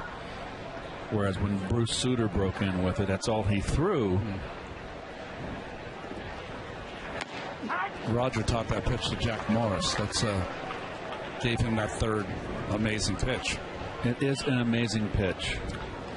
Well, after all the years that teams have discouraged pitchers from throwing the splitter, do you think it's coming back into vogue now, especially after Tanaka and the success he had quickly in the majors? For the high prospects, no, Gary. I'm not going to let him touch that pitch. But for a guy like Eric Goodell, who's just trying to survive in the major leagues at whatever cost, throw whatever pitch gets people out.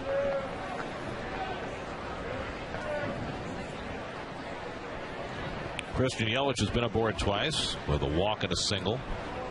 Only 4 hits for the Marlins so far today. And Yelich trying to find a gap in right center, and that'll head all the way back to the wall. And Yelich pulls it at second base with a double. So he's on base for the third time. And Yelich can really play, can he? He's got nice wrists. He's got a very wristy hitter. Very strong. Hit a home run at Citi Field last year that impressed me in the gap. And it was just a little flick of the wrist. It was a lightning bat speed he's got. Of all the hitters in there, Keith, he's the one guy that reminds me of you. That's Matt Dendecker, our old friend, running for Yelich at second base. Well, thank you, Ron. And it's a high compliment to Christian. Well, don't you think? Well, we can say that. You're just too modest, Keith. Here's JT Realmuto.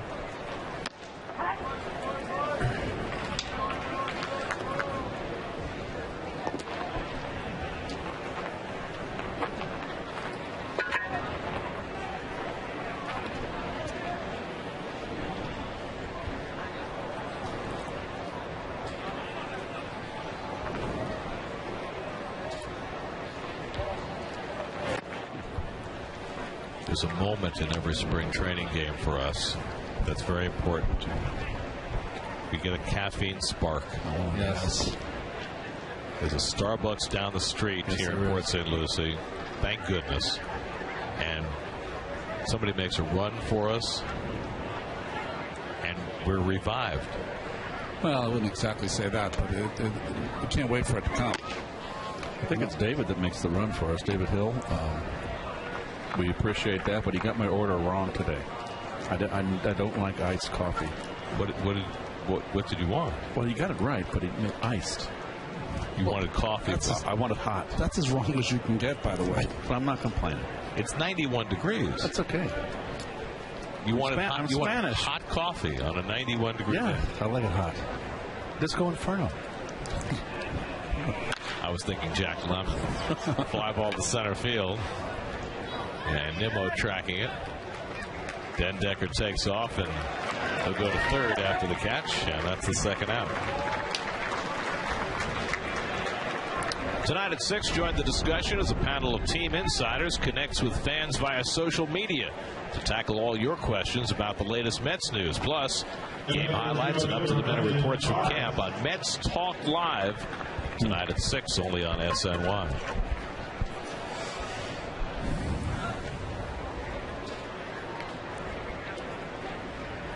Have any of you two been over to the new facility in Palm Beach, West Palm Beach? I have not yet. You said it was on 45th Street, 45th right? Street off of 95. Get off on 45th and go west around a mile and a half, 2 miles maybe. And it's right there on your left side, far corner. Looks like when I drove past it, it looks like a driving range because it's right. The fences are on the street, so they have these real high screens. Right. Screens and lights and all that stuff. Okay. But it looks lovely. It's not completed. Well, I know that the two teams, the Nationals and the Astros, are sharing it. And I saw the layout. Looks like there are about 16 fields between the two teams. Yes, it's huge. It is a huge facility. It's nice to have the teams back in Palm Beach again. Mm-hmm. Well, for years, the Expos and the Braves shared a facility in West Palm. When we were over, on the West Coast, Cardinals and Mets, we'd make the swing over and play the Expos and the Braves overnight in Palm Beach. That was great fun. And then we'd go down to Fort Lauderdale, play the Yankees or something like that. Yep. The Orioles were in Miami. Orioles were in Miami back then. I remember when the Texas Rangers were in Pompano Beach. That's my first big league spring training camp, Pompano Beach. Astros were in Cocoa Beach. Mm-hmm. Strike 3 called. Barnes is caught looking, so a couple of strikeouts in the inning for Eric Goodell.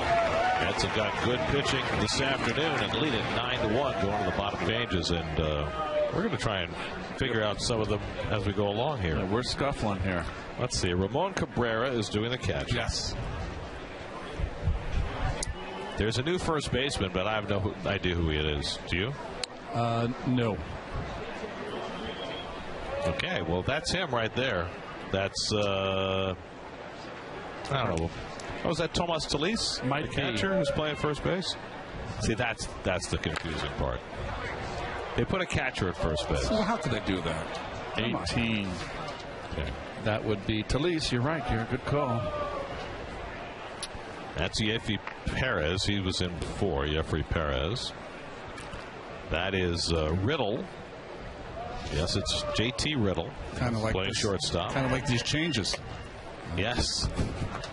Riddle of the Sphinx. That's Brian Anderson playing third. He's a big prospect for the Marlins. Isaac Galloway is in left field. Matt Dendecker is in center. And that is Sierra, Moises Sierra in right field. Okay, and Odrisamer Despaigne, the former Padre, is on the mound. The junk balling specialist strikes out Champ Stewart to lead off in the bottom of the 6th. Well, see, only the 19 games at Baltimore and Miami last year for Despaigne. Mets saw him when he first came up with the San Diego Padres. He wore his hat off to the side.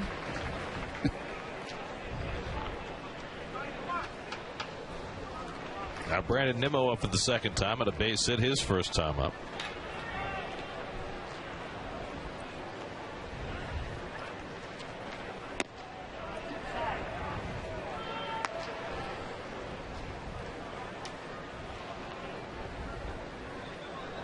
That scored 4 runs in the 4th inning and 5 runs in the 5th inning, which sets a pretty high standard for the 6th inning. You know, I was thinking it's only human if you're a player and you're in spring training to start to do the math, you know, where you belong. And for Brandon, you know, it's a strange spring because he did everything that was asked for him to do in AAA. What did he get, 352 in AAA? And he might have to return there and get many more at-bats, more than he'd like.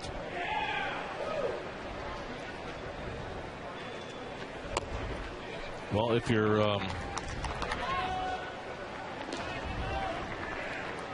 you're strong-minded, you have to be able to tell yourself, my chance will come, and not get down on yourself or your situation. But that's got to be hard to do. It's hard to do, but it's mandatory. You know, if you're gonna exist at this level for any extended period of time, you got to be strong-minded.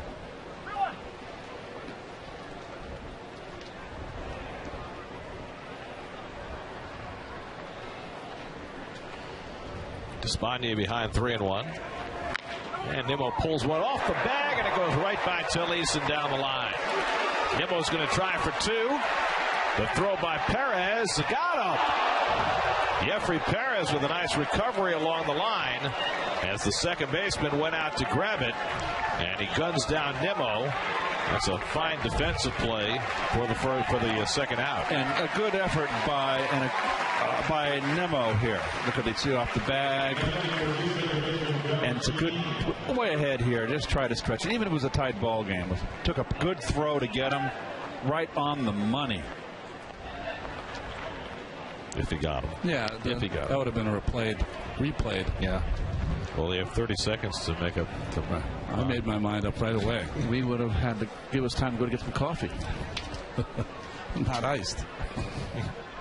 So it's a single for Nimmo and a 4-6 fielder's choice to get the out. There's Perez with a good hustle to get there. Very nice.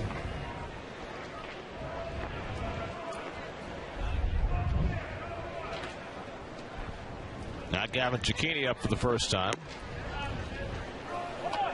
Despaigne dropping to the side. Well, he is the master of the change of speeds, the change of arm angles. Was with the Orioles last year, got in 3 games with the Marlins as well. And the fastball pulled down to third. And Anderson throws out Cicchini to end the inning. 6 in the books at First Data Field. 7th inning in Port St. Lucie, 9-1 New York. New battery in the game for the Mets. Tomas Nido is behind the plate. And lefty Dave Roseboom, the pride of Pattersonville, New York, is on the mound. Saw him pitch once this spring training. He was very deceptive. Pitched out of the bullpen in the minors last year and the year before. Very effective at Binghamton last year. J.T. Riddle, first pitch swinging, flies one out to right. Tyrone going back and having trouble as it bounces on the warning track and over the wall for a ground rule double. Wind blowing out to right today. Got to play a little deeper. It doesn't look like it's a steady breeze, and that ball gets up in the air. It's going to carry.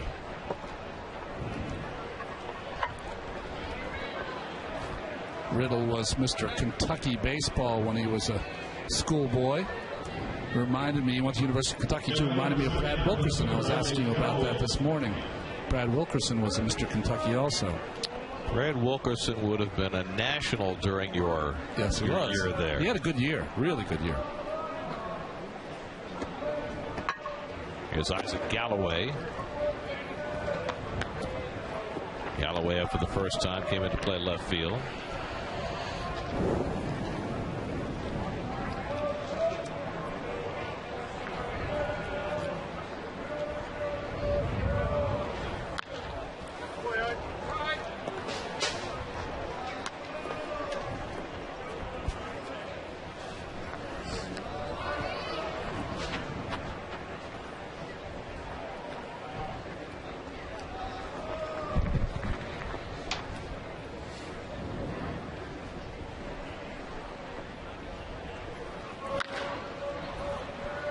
Up.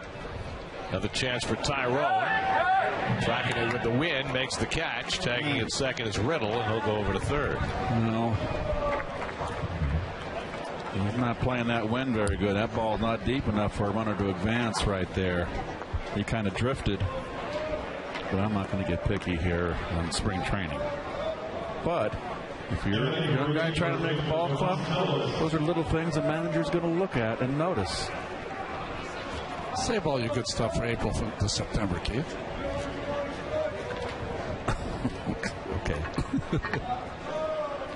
Now Tomas Telis with a runner at 3rd and 1 out. And he tops one. Tough to throw him out, and it'll roll dead for an infield hit as a run comes home. So Telis couldn't have rolled it out there any better. And he brings home a run to make it 9-2 New York.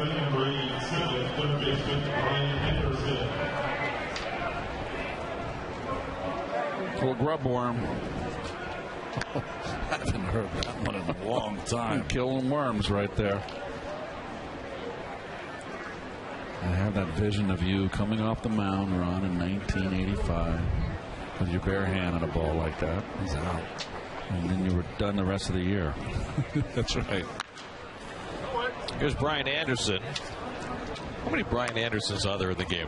Well, I mean, of all time, right? The pitcher, the outfielder, the broadcaster. Well, this is the third baseman, who's a pretty good prospect for the Marlins. Third-round pick out of the University of Arkansas in 2014. Teammate of Matt Reynolds with the Razorbacks.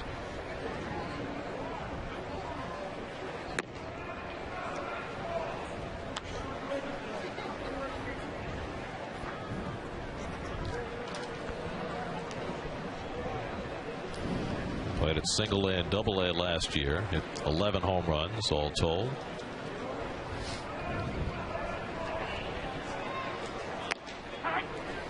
Good looking breaking ball for a strike, and it's 1-1. 1-2, excuse me.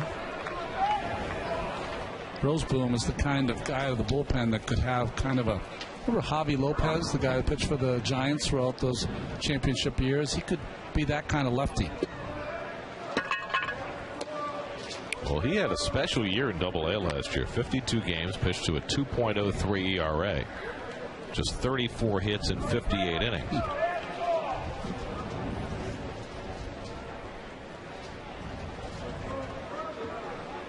Not getting bad for a guy who was a 17th round draft pick. Coming out of the University of South Carolina upstate. Another little dinker, but Guillorme in to play it. And shows off the leather for the second out as Telis goes to second. Good call, dinker. SNY's Play Ball is back, teaming up with the New York Mets to help local baseball and softball leagues with grants, clinics, and Mets game experiences. Right now we're accepting applications for local youth baseball and softball leagues to nominate a league in need. Apply today at sny.tv/playball. So to Ana Jeffrey Perez is up for the first time. And he lines one toward the left field line, and that's in for a base hit, and that'll go to the wall. Telis is in to score. Perez pulls into second with an RBI double. 2 runs home for the Marlins here in the 7th. It's now 9-3 New York.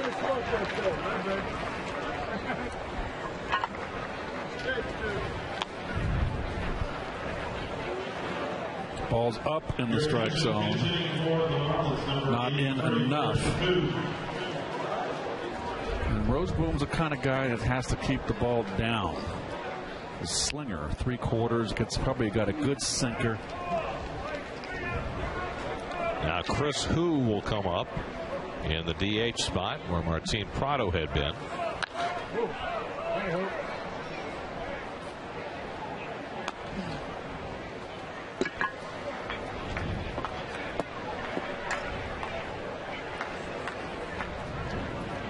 Chris Hu from Cupertino, California, and of Cal Poly San Luis Obispo.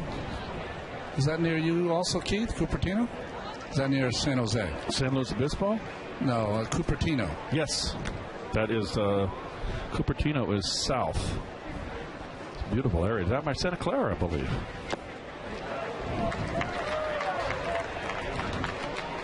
That's right. Dan Barr, our Bay Area bred director, confirming the geography. We've got such expertise in our truck. He kind of burps us through anything in the Northern California area that Keith doesn't know. Well, now Dan's a Pacific Northwest guy. Yes, he is. And who grounds one down to third? Evans makes the play. That retires the side. 2 runs in for the Marlins in that 7th. Stretch time in Port St. Lucie. Home 7th inning. Travis Tyrone leads off against Drusimer Despaigne. Tyrone up for the first time. 19 home runs in Vegas last year. High on base percentage, but as we've seen in several early spring training games, what has held Travis back has been his defense. Well, we saw all winter this year guys who led their respective leagues in home runs not get the contracts they thought they deserved. So the power is looked at a little differently now if it's just one-dimensional. Well, working in Travis's favor is that along with the power, he has the high on base percentage. Working against him, the defense and the high strikeout totals.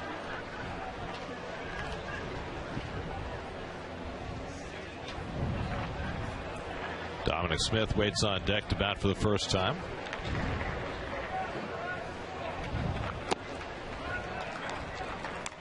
Three and one now to Tyrone.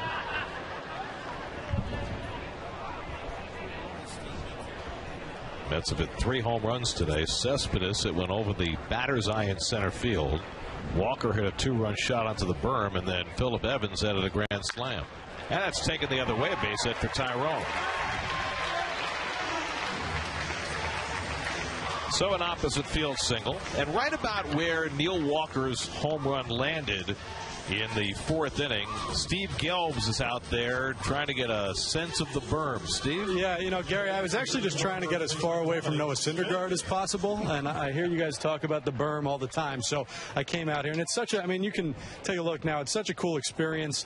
You've got the kids playing baseball, but for me, from an adult's perspective, one of the coolest things is just watching the play come out here to right field, because you see how the ball really is able to, first of all, how quickly it can come up on the outfielder, but also the spin and how much the ball curves. And this young man right here actually just had a nice throw right to me. I couldn't catch it because I have my sunscreen with me at all times. Actually, my tan, I think I'm done for the spring, so my tan came in really nicely, so I just want to protect myself. But anyway, I'm going to take a look and watch out here for the rest of this half inning at least, but it's a really, really nice spot to watch a game out here, first day to field. Actually, your tan looks great, Steve. I think you've gone from white to ceiling white. That was actually beyond where I thought I could get, so making some big progress, big strides this spring. You want to know why I love my wife, though, by the way? I got home the other day. I went back up just for a day, and she said, "Oh, my gosh, honey, you got tan." So she lied. Or she has lower standards than the rest of you. Very important in the marriage. Good off-speed pitch by Despaigne, and it's 1-2 to Dom Smith. Good work, Steve. Got to keep him happy. That berm is great, and I'd love for you to go out there one day on a weekend when it is packed wall to wall and see if you can negotiate your way through all the traffic out there, because that place gets awfully crowded.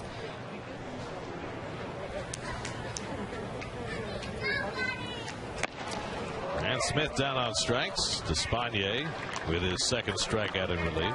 Well, for me, the berm seems like it is a natural babysitter.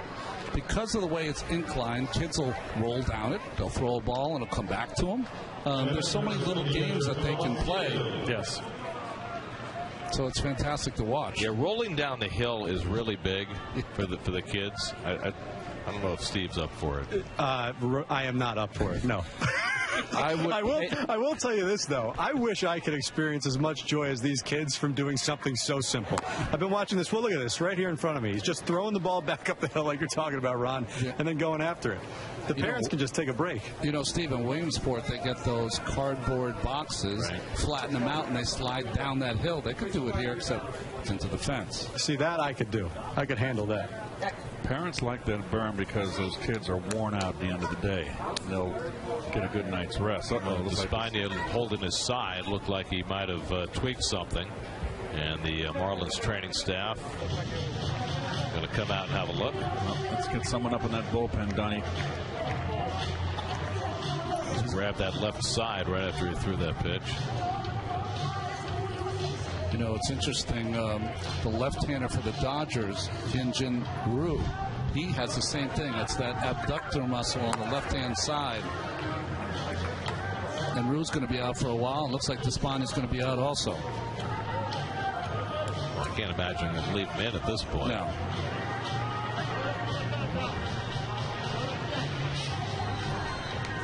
And he's coming out. So the Marlins, who did not have a pitcher warming up, will have to get one hot in a hurry. Caleb Thielbar is just starting to loosen up, and he'll come in and warm up from the mound with Despaigne leaving because of injury.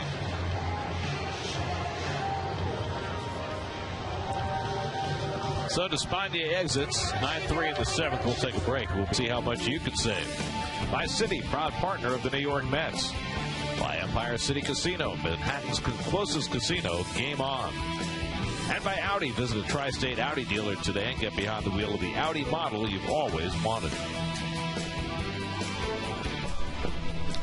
Before the game, catchers were out on the six-pack doing some blocking drills.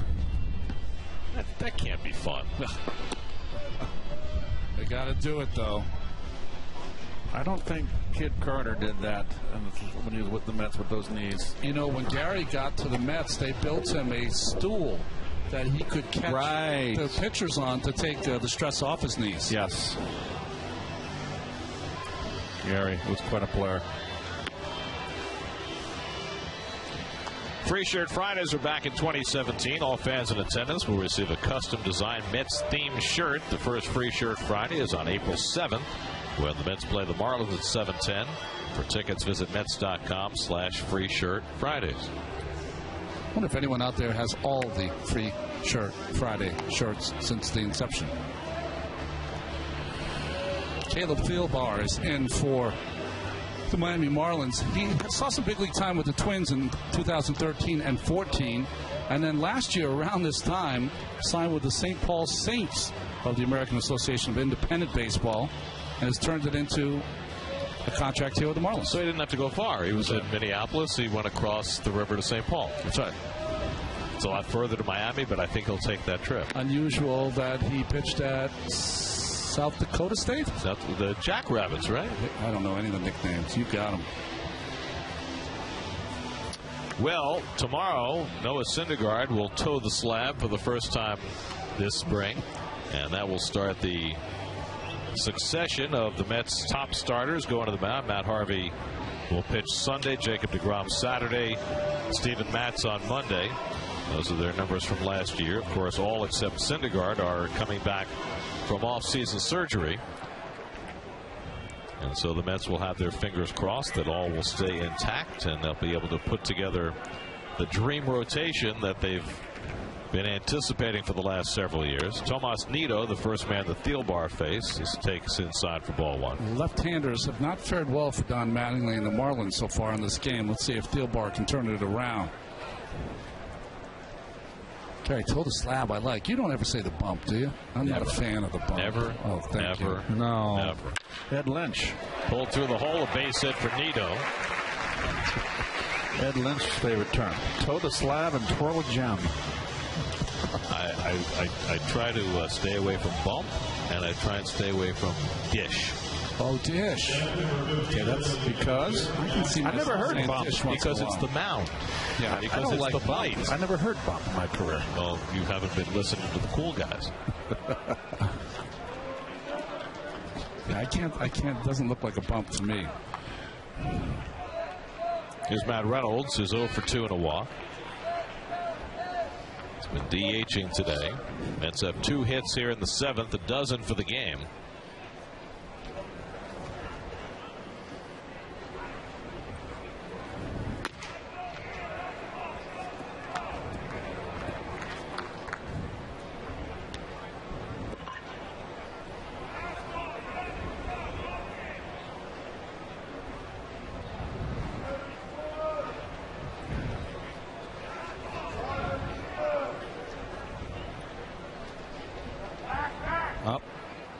That's all right. You don't have to throw it.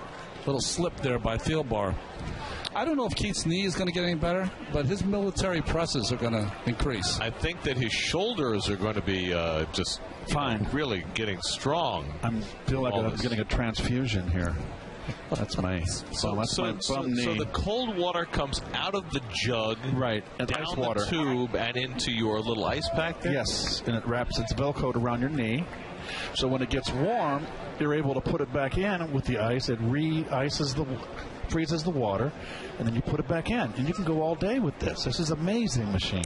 Technology is just an incredible thing. I just had a PRP shot yesterday. No, what's today? Thursday? Today all day? Thursday, yes. Yesterday I had a PRP shot. Platelet-rich plasma. Yep. And what does that do? Well, I've got no cartilage, right, from that wonderful hike I had up in Phoenix with the troops. I grinded I'm on bone, so I'm trying to regenerate, or it's either that. If it doesn't work, the PRP, they're going to have to give me a titanium knee, and I don't really want to try to avoid that. Be that much harder to go through security. It's already hard for me already. First time I ever heard of PRP or something like that, taking out bad blood and replacing it with good blood.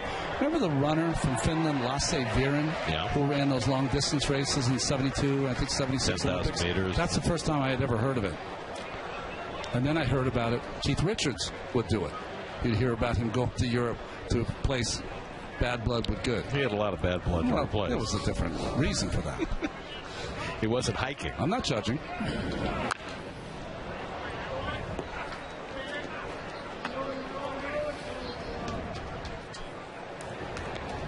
Throw to him, Dex. Throw to him. Throw to Steve.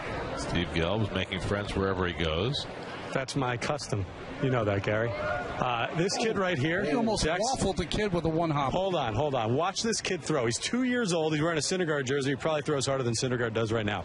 Dex, give us a throw. Throw it. Out to right center, slicing away from Dendecker. He doesn't get there and lands on the warning track. A ground rule double from Matt Reynolds. That'll bring home a run as Tyrone is in to score to make it 10-3. Yeah, hold on 1 second. Let me get Dex another. Tyler, can I get this ball, please? Here, Tyler, let me see that ball. Dex, give it another throw. Look at how hard this 2-year-old throws. Look at that. Not bad. That's very good, Slugger. It's better than me. That's what you have to look forward to, Steve. Keep the radar gun away from him. Easy. Just around the corner, Steve. Easy, Keith. Just when you roll the ball to him, don't one-hop him. You almost waffled him in the face. Dex. Ball. Dex, here you go. That better, guys? Phillip Evans finds the hole. He's got another base hit, and that'll bring home a run. It's overrun by Galloway and left, but no damage done. So Evans, his 5th RBI of the day, a grand slam in the 5th, and now an RBI single to make it 11-3. And the left-handers continue to get their lunch here for the Marlins.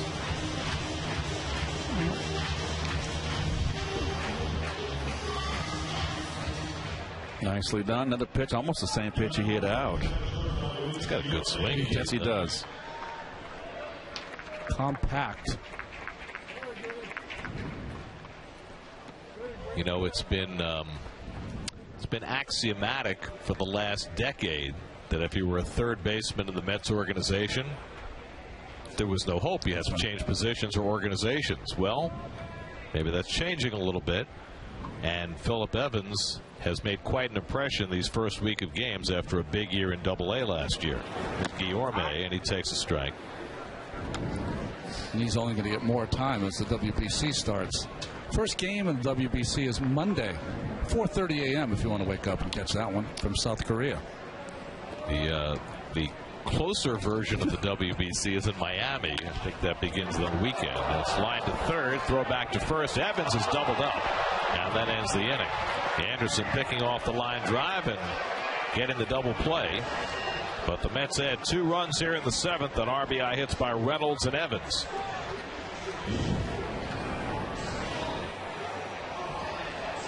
And that's how close that was. It's a spring debut, 1 o'clock right here on SNY City Spring Training Baseball.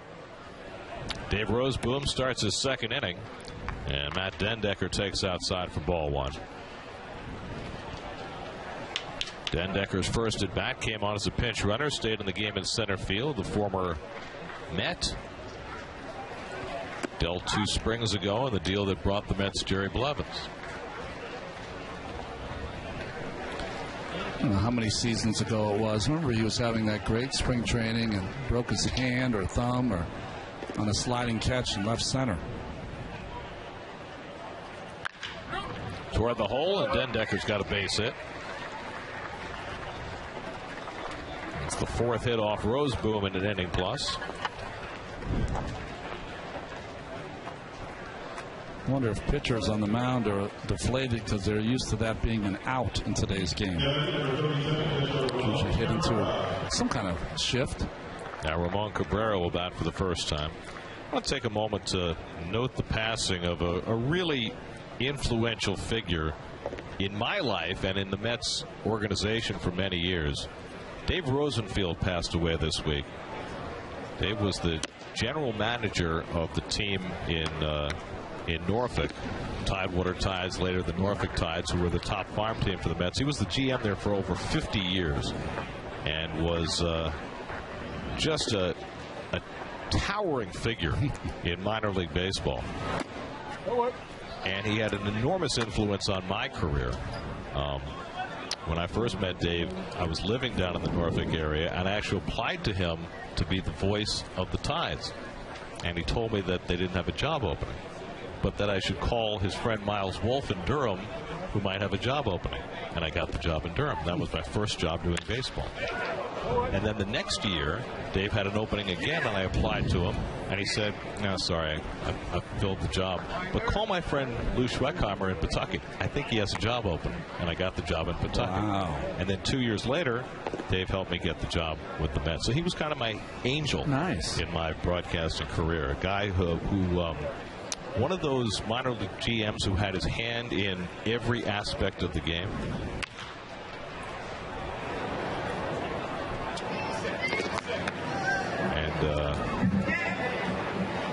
Dave was a guy who he wrote the schedule for the International League for decades. Well, he was there, and when I was in Tidewater, it was the Tidewater Tides at the time, not in the new ballpark they have now, and there are a lot of tremendous stars that came through there during my period, Strawberry and others. And he's a father figure to a lot of us minor league guys. And I'll always remember that the incentive, the carrot for all of us was if you swept the series, you could come up in the Diamond Club that they had on the second floor, and he'd give you a steak dinner. Really? In those days, it meant something. Oh, sure. Right under the glove of Evans and into left field. And so Cabrera is aboard.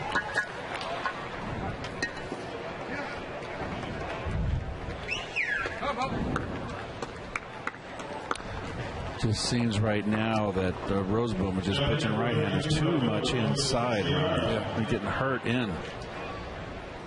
Were they going to rule that a hit? I believe so. Seen Evans make some great plays going to his right. That one to his left couldn't quite come up with it. He expected it to come up and it stayed down. Rosie was the kind of guy that you didn't make the big league club. You'd get to Tidewater. You'd say, Rosie, where should I live? He'd go, call this person. They have a nice place for you to stay.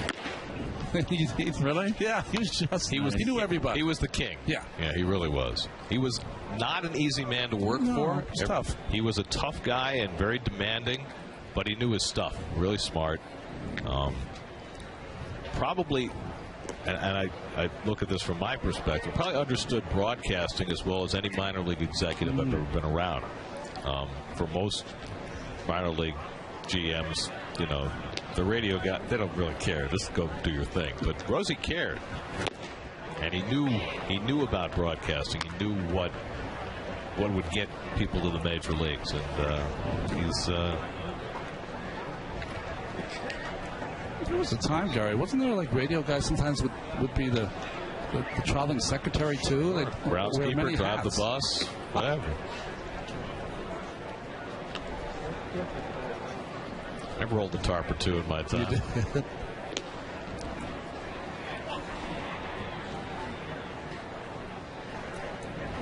Moises Sierra up for the first time. And he takes inside from Roseboom. You almost equate your broadcasting career to how the ball players do it. You know, you started in the minor leagues and had to move up, and when you get here, try to stay as long as you can. And we're on what, 30-something years?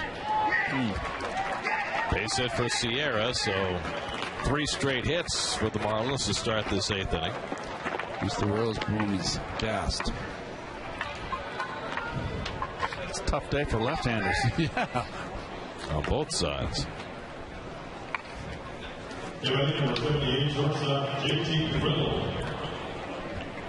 Well, there have now been 25 hits in this game, 14 for the Mets, 11 now for the Marlins. Hansel Robles up now for the Mets, getting ready. Just getting loose. JT Riddle bats for the second time, hit a long double to right.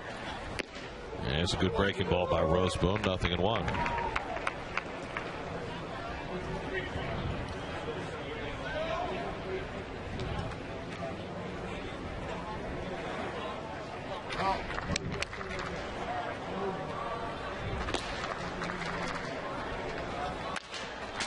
Slowly hit. Guillorme circles in, gets the out at second. The turn not in time, as Dendecker comes home to make it 11-4.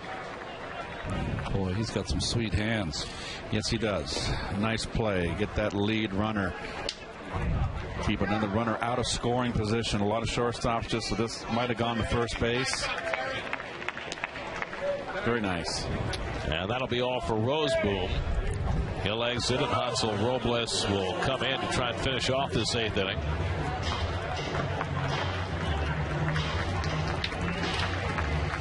So Roseboom out after an inning in the 3rd. 11-4 Mets in the 8th. We'll be right back to Port St. Lucie. The right shoulder, he spoke to the media today. Giants, Jets, Geico Sports Night, 10:30. Did something happen to Eli? I mean, this is down the road, I guess. For reaching. Oh, I understand. Isaac Galloway takes a strike from Hansel Robles.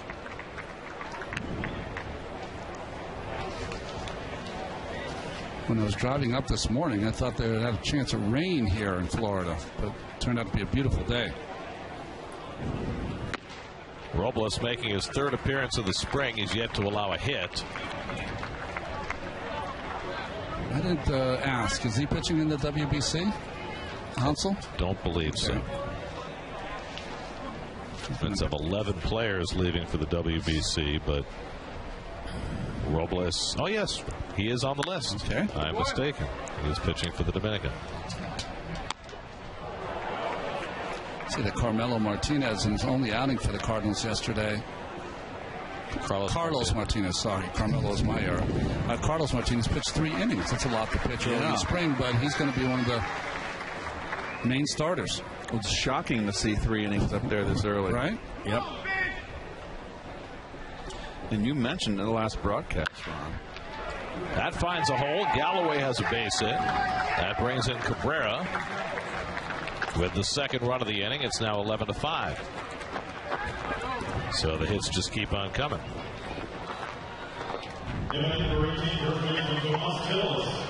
Right down the pipe and up.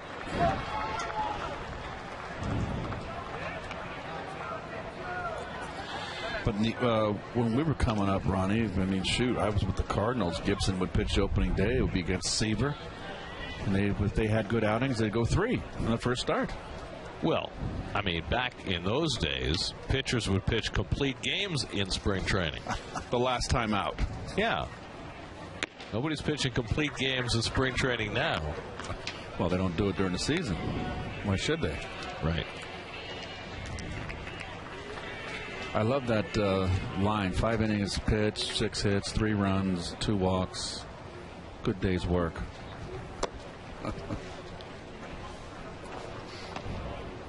And high fives. Oh.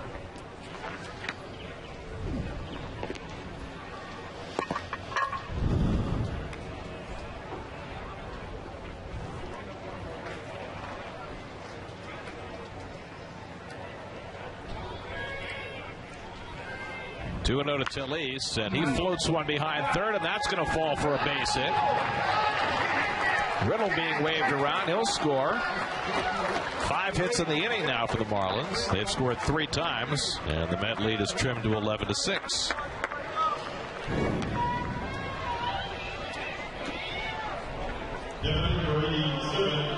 Well, Talise has 2 hits now. One hit off the end of the bat that was a swinging bunt down the third base line, and this is a jam shot to left.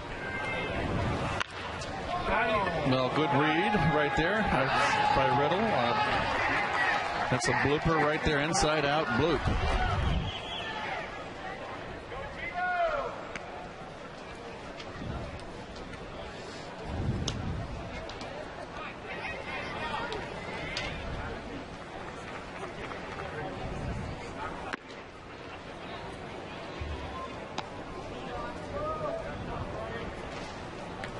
So Robles has faced 2 batters, given up 2 hits. And now Brian Anderson up for the second time. Grounded out to short his first time up.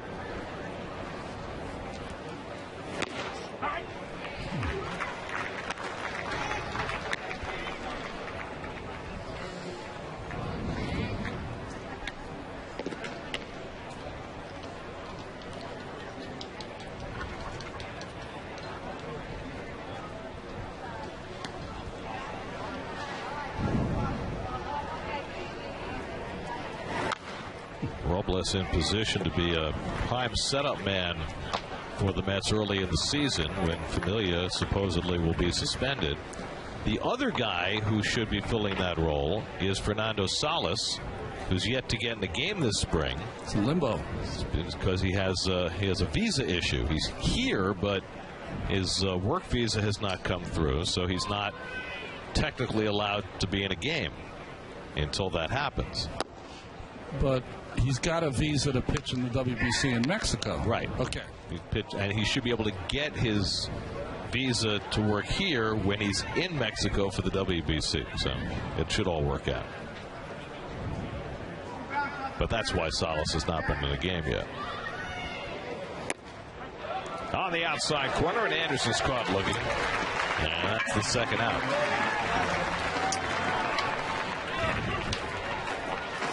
Well, you'd like to be able to dial this pitch up whenever you need it. Knees, no block anymore, but edge of the plate.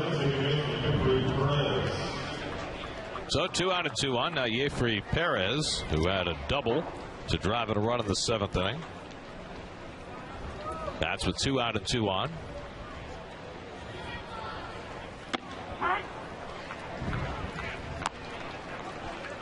That's that changeup that Robles has developed as his third pitch, but he's primarily a power guy. He's going to come after you with his hard stuff. Out to left center, Nimmo tracking it, and that retires the side. 3 runs in the 8th for the Marlins. 11-6. Yes, we're in Florida. I like that emblem, by the way. I really like it. For the first time, I want to get a lid before we leave with that emblem on it. Yep. Champ Stewart will lead off against the new Marlins pitcher Ben Holmes, and he takes a strike. Holmes had a good year last year in the minor leagues. Look at those numbers. It was at single A here in the Florida State League for Jupiter and in low A ball for Greensboro. The Hammerheads, right? I guess Mattingly's still trying to tempt fate with just one more left-hander out there. Well, what's he going to do? Yeah. Every lefty has given up a run today. At least 1 run. And a good changeup by Holmes. Strikes out Stewart for the first out. Change up, down, maybe slider. I don't know Mr. Holmes well enough to know his repertoire. So now Brandon Nimmo, who's been up twice and had a couple of hits.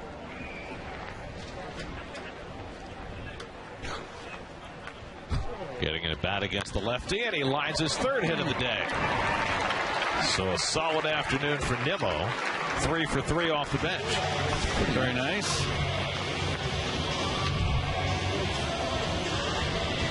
I'm telling you, you need some guys that are off the bench. Number one, he plays good defense.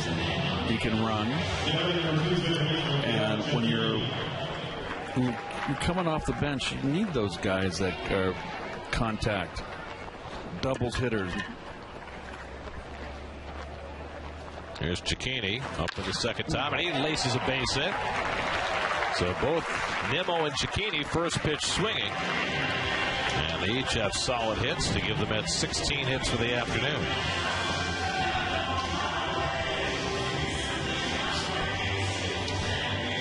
And now Travis Tyrone, who had a base hit in his only at bat in the 7th. That's now with 11 runs and 16 hits. The Marlins 6 runs and 13 hits.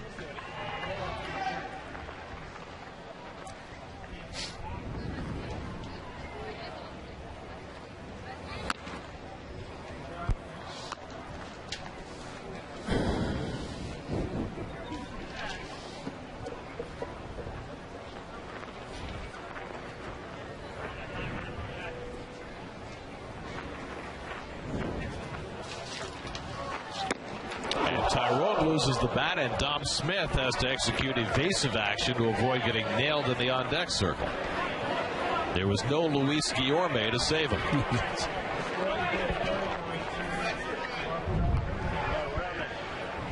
Oh, what a shot here. See his eyes? I better move.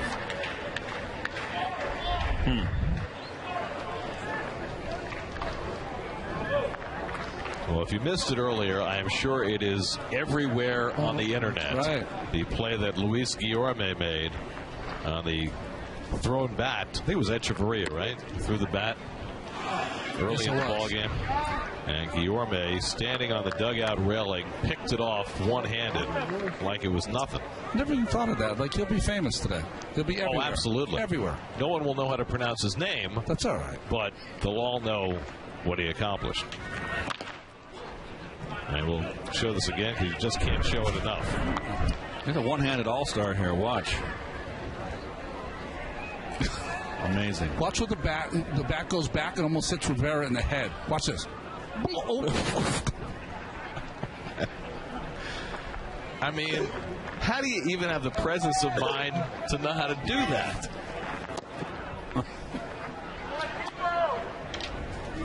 Well, we've been raving about Guillorme's defensive skills, and we've seen a little bit of that on the field today, but that will certainly enhance his legend, if not his chances of making it to the big leagues. No panic.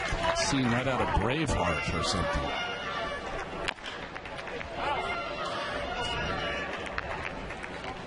And then there's Dom Smith realizing that there was a projectile headed his way.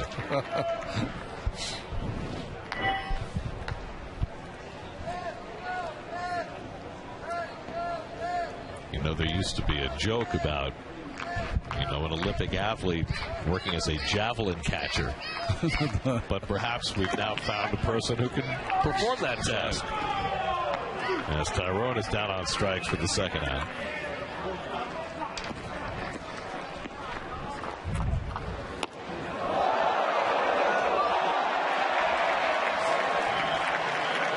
I mean, everybody else is getting out of the way, and Guillorme is just... It's nothing. He's too cool for school. I love it. Nimmo was trying to get in the way. He was running towards the bat. Well, I don't think he was doing that on purpose. I agree. It was a major miscalculation.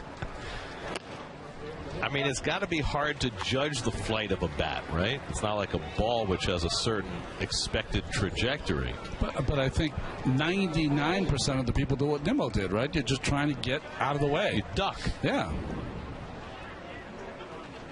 I will say this, too. It used to be that, you know, dugouts didn't have fences and railings in front of them, so you always had to be alert. Watch Nimmo's got his arms folded. And he runs into the bat. He was running into the bat. Right. If Guillorme doesn't catch that, he might have got hurt. Plunked him right in the head. 2-1 to Dom Smith. We always say every day you come to the ballpark, you're going to see something you've never seen before. That was it today. Have you noticed in our spring training games, the big moments don't really always happen on the field so far? Well, we've had the kids on the berm. That's right. The 2-year-old with the great arm. We've had Guillorme catching the bat. We had our producer locked into the booth. Sweating bullets. Yeah. It's been a big day. Oh, Syndergaard putting the sunflower seeds down Gelbs' back. And baby powder, too. Baby powder, yeah.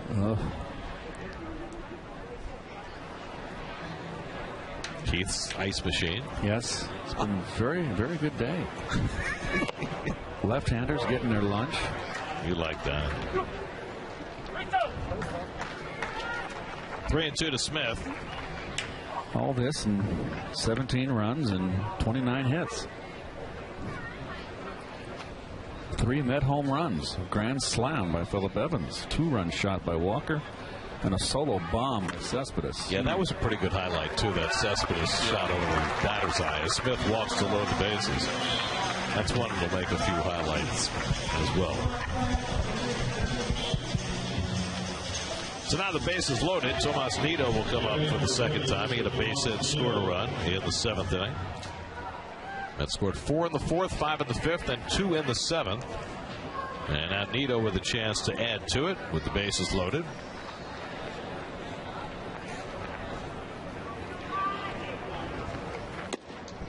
Tomas Nido, born in Puerto Rico, grew up in Florida.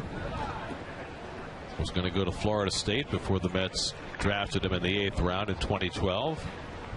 And he had his best season by far last year playing here in St. Lucie. Hit .320 and won the batting title in the Florida State League. Mets had batting champions in the Florida State League, the Eastern League, and the Pacific Coast League.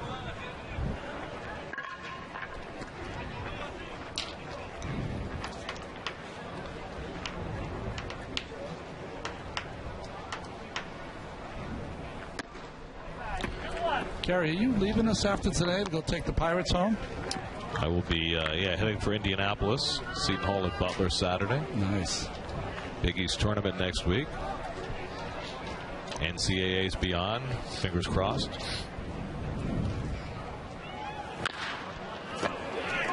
Bouncing ball for Riddle. And that retires the side. Mets strand 3 in the bottom of the 8th. Off to the 9th we go with the Mets up 11-6.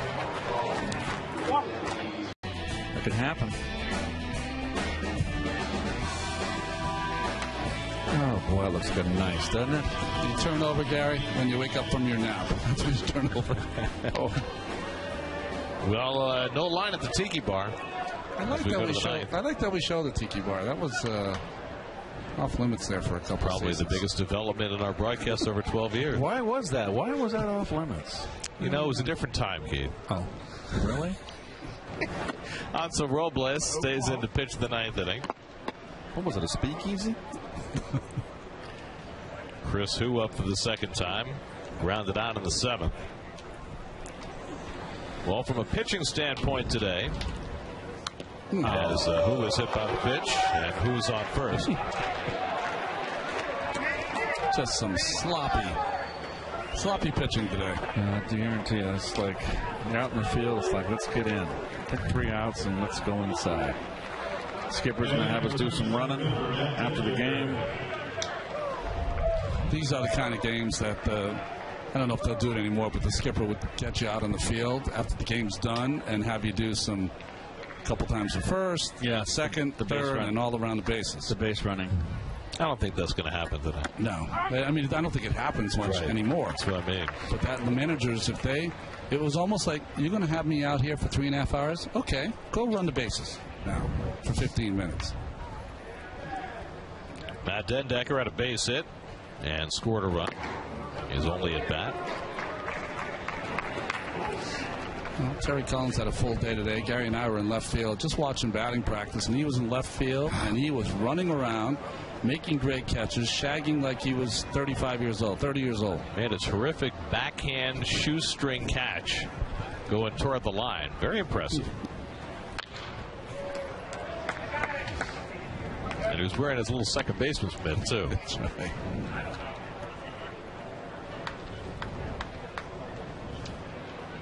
How old's Terry now? 67? 67, yeah. Wow. This bench coach, Dick Scott. Was an act, 67. Got more energy than most 27-year-olds I know. That's right. Dendecker strikes out for the first out of the ninth. Second strikeout for Robles. That's just us talking about our kids. Good fastball. Well, that was a changeup there, sorry, from Hansel Robles. Pitch that Keith was mentioning he started to use last year. Conditioning coaches. That's over on the other field. They're waiting. I sense some sprints coming. Players get bitter too because they've been playing all game, and these guys have been doing nothing. Probably a half hour ago, they're inside eating fruit, watching TV, and now they're going to blow the whistle and make us run for a half hour. Well, all the youngsters are out there now, so they'll be they're just glad to be here in the big leagues. Cabrera hits one to shallow left. Stewart will have to play it on a hop. Got a bad route to that ball. And it falls for a hit for Ramon Cabrera. And the Marlins have 2 men on.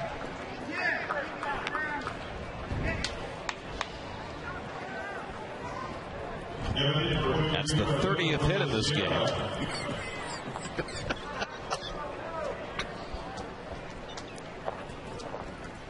Would you like to share with the class? No, we're not sharing. Ronnie and I are not sharing. Here's Moises Sierra up for the second time. He had a base hit his first time up.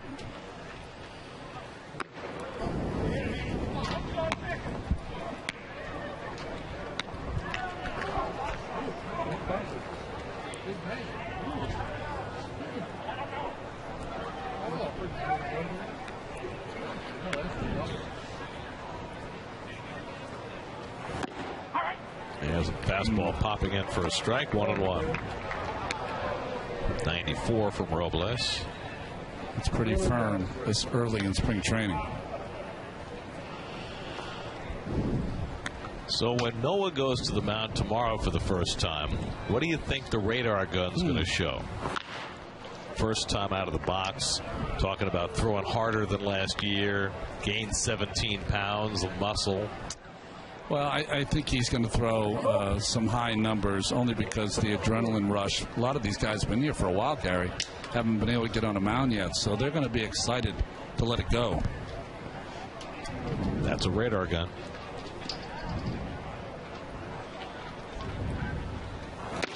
There's a fastball, got him looking, and that's the second out. Third strikeout for Robles. One more out to seal this one. And he'll take on JT Riddle. He's had 2 at-bats, a double, an RBI, 2 runs scored.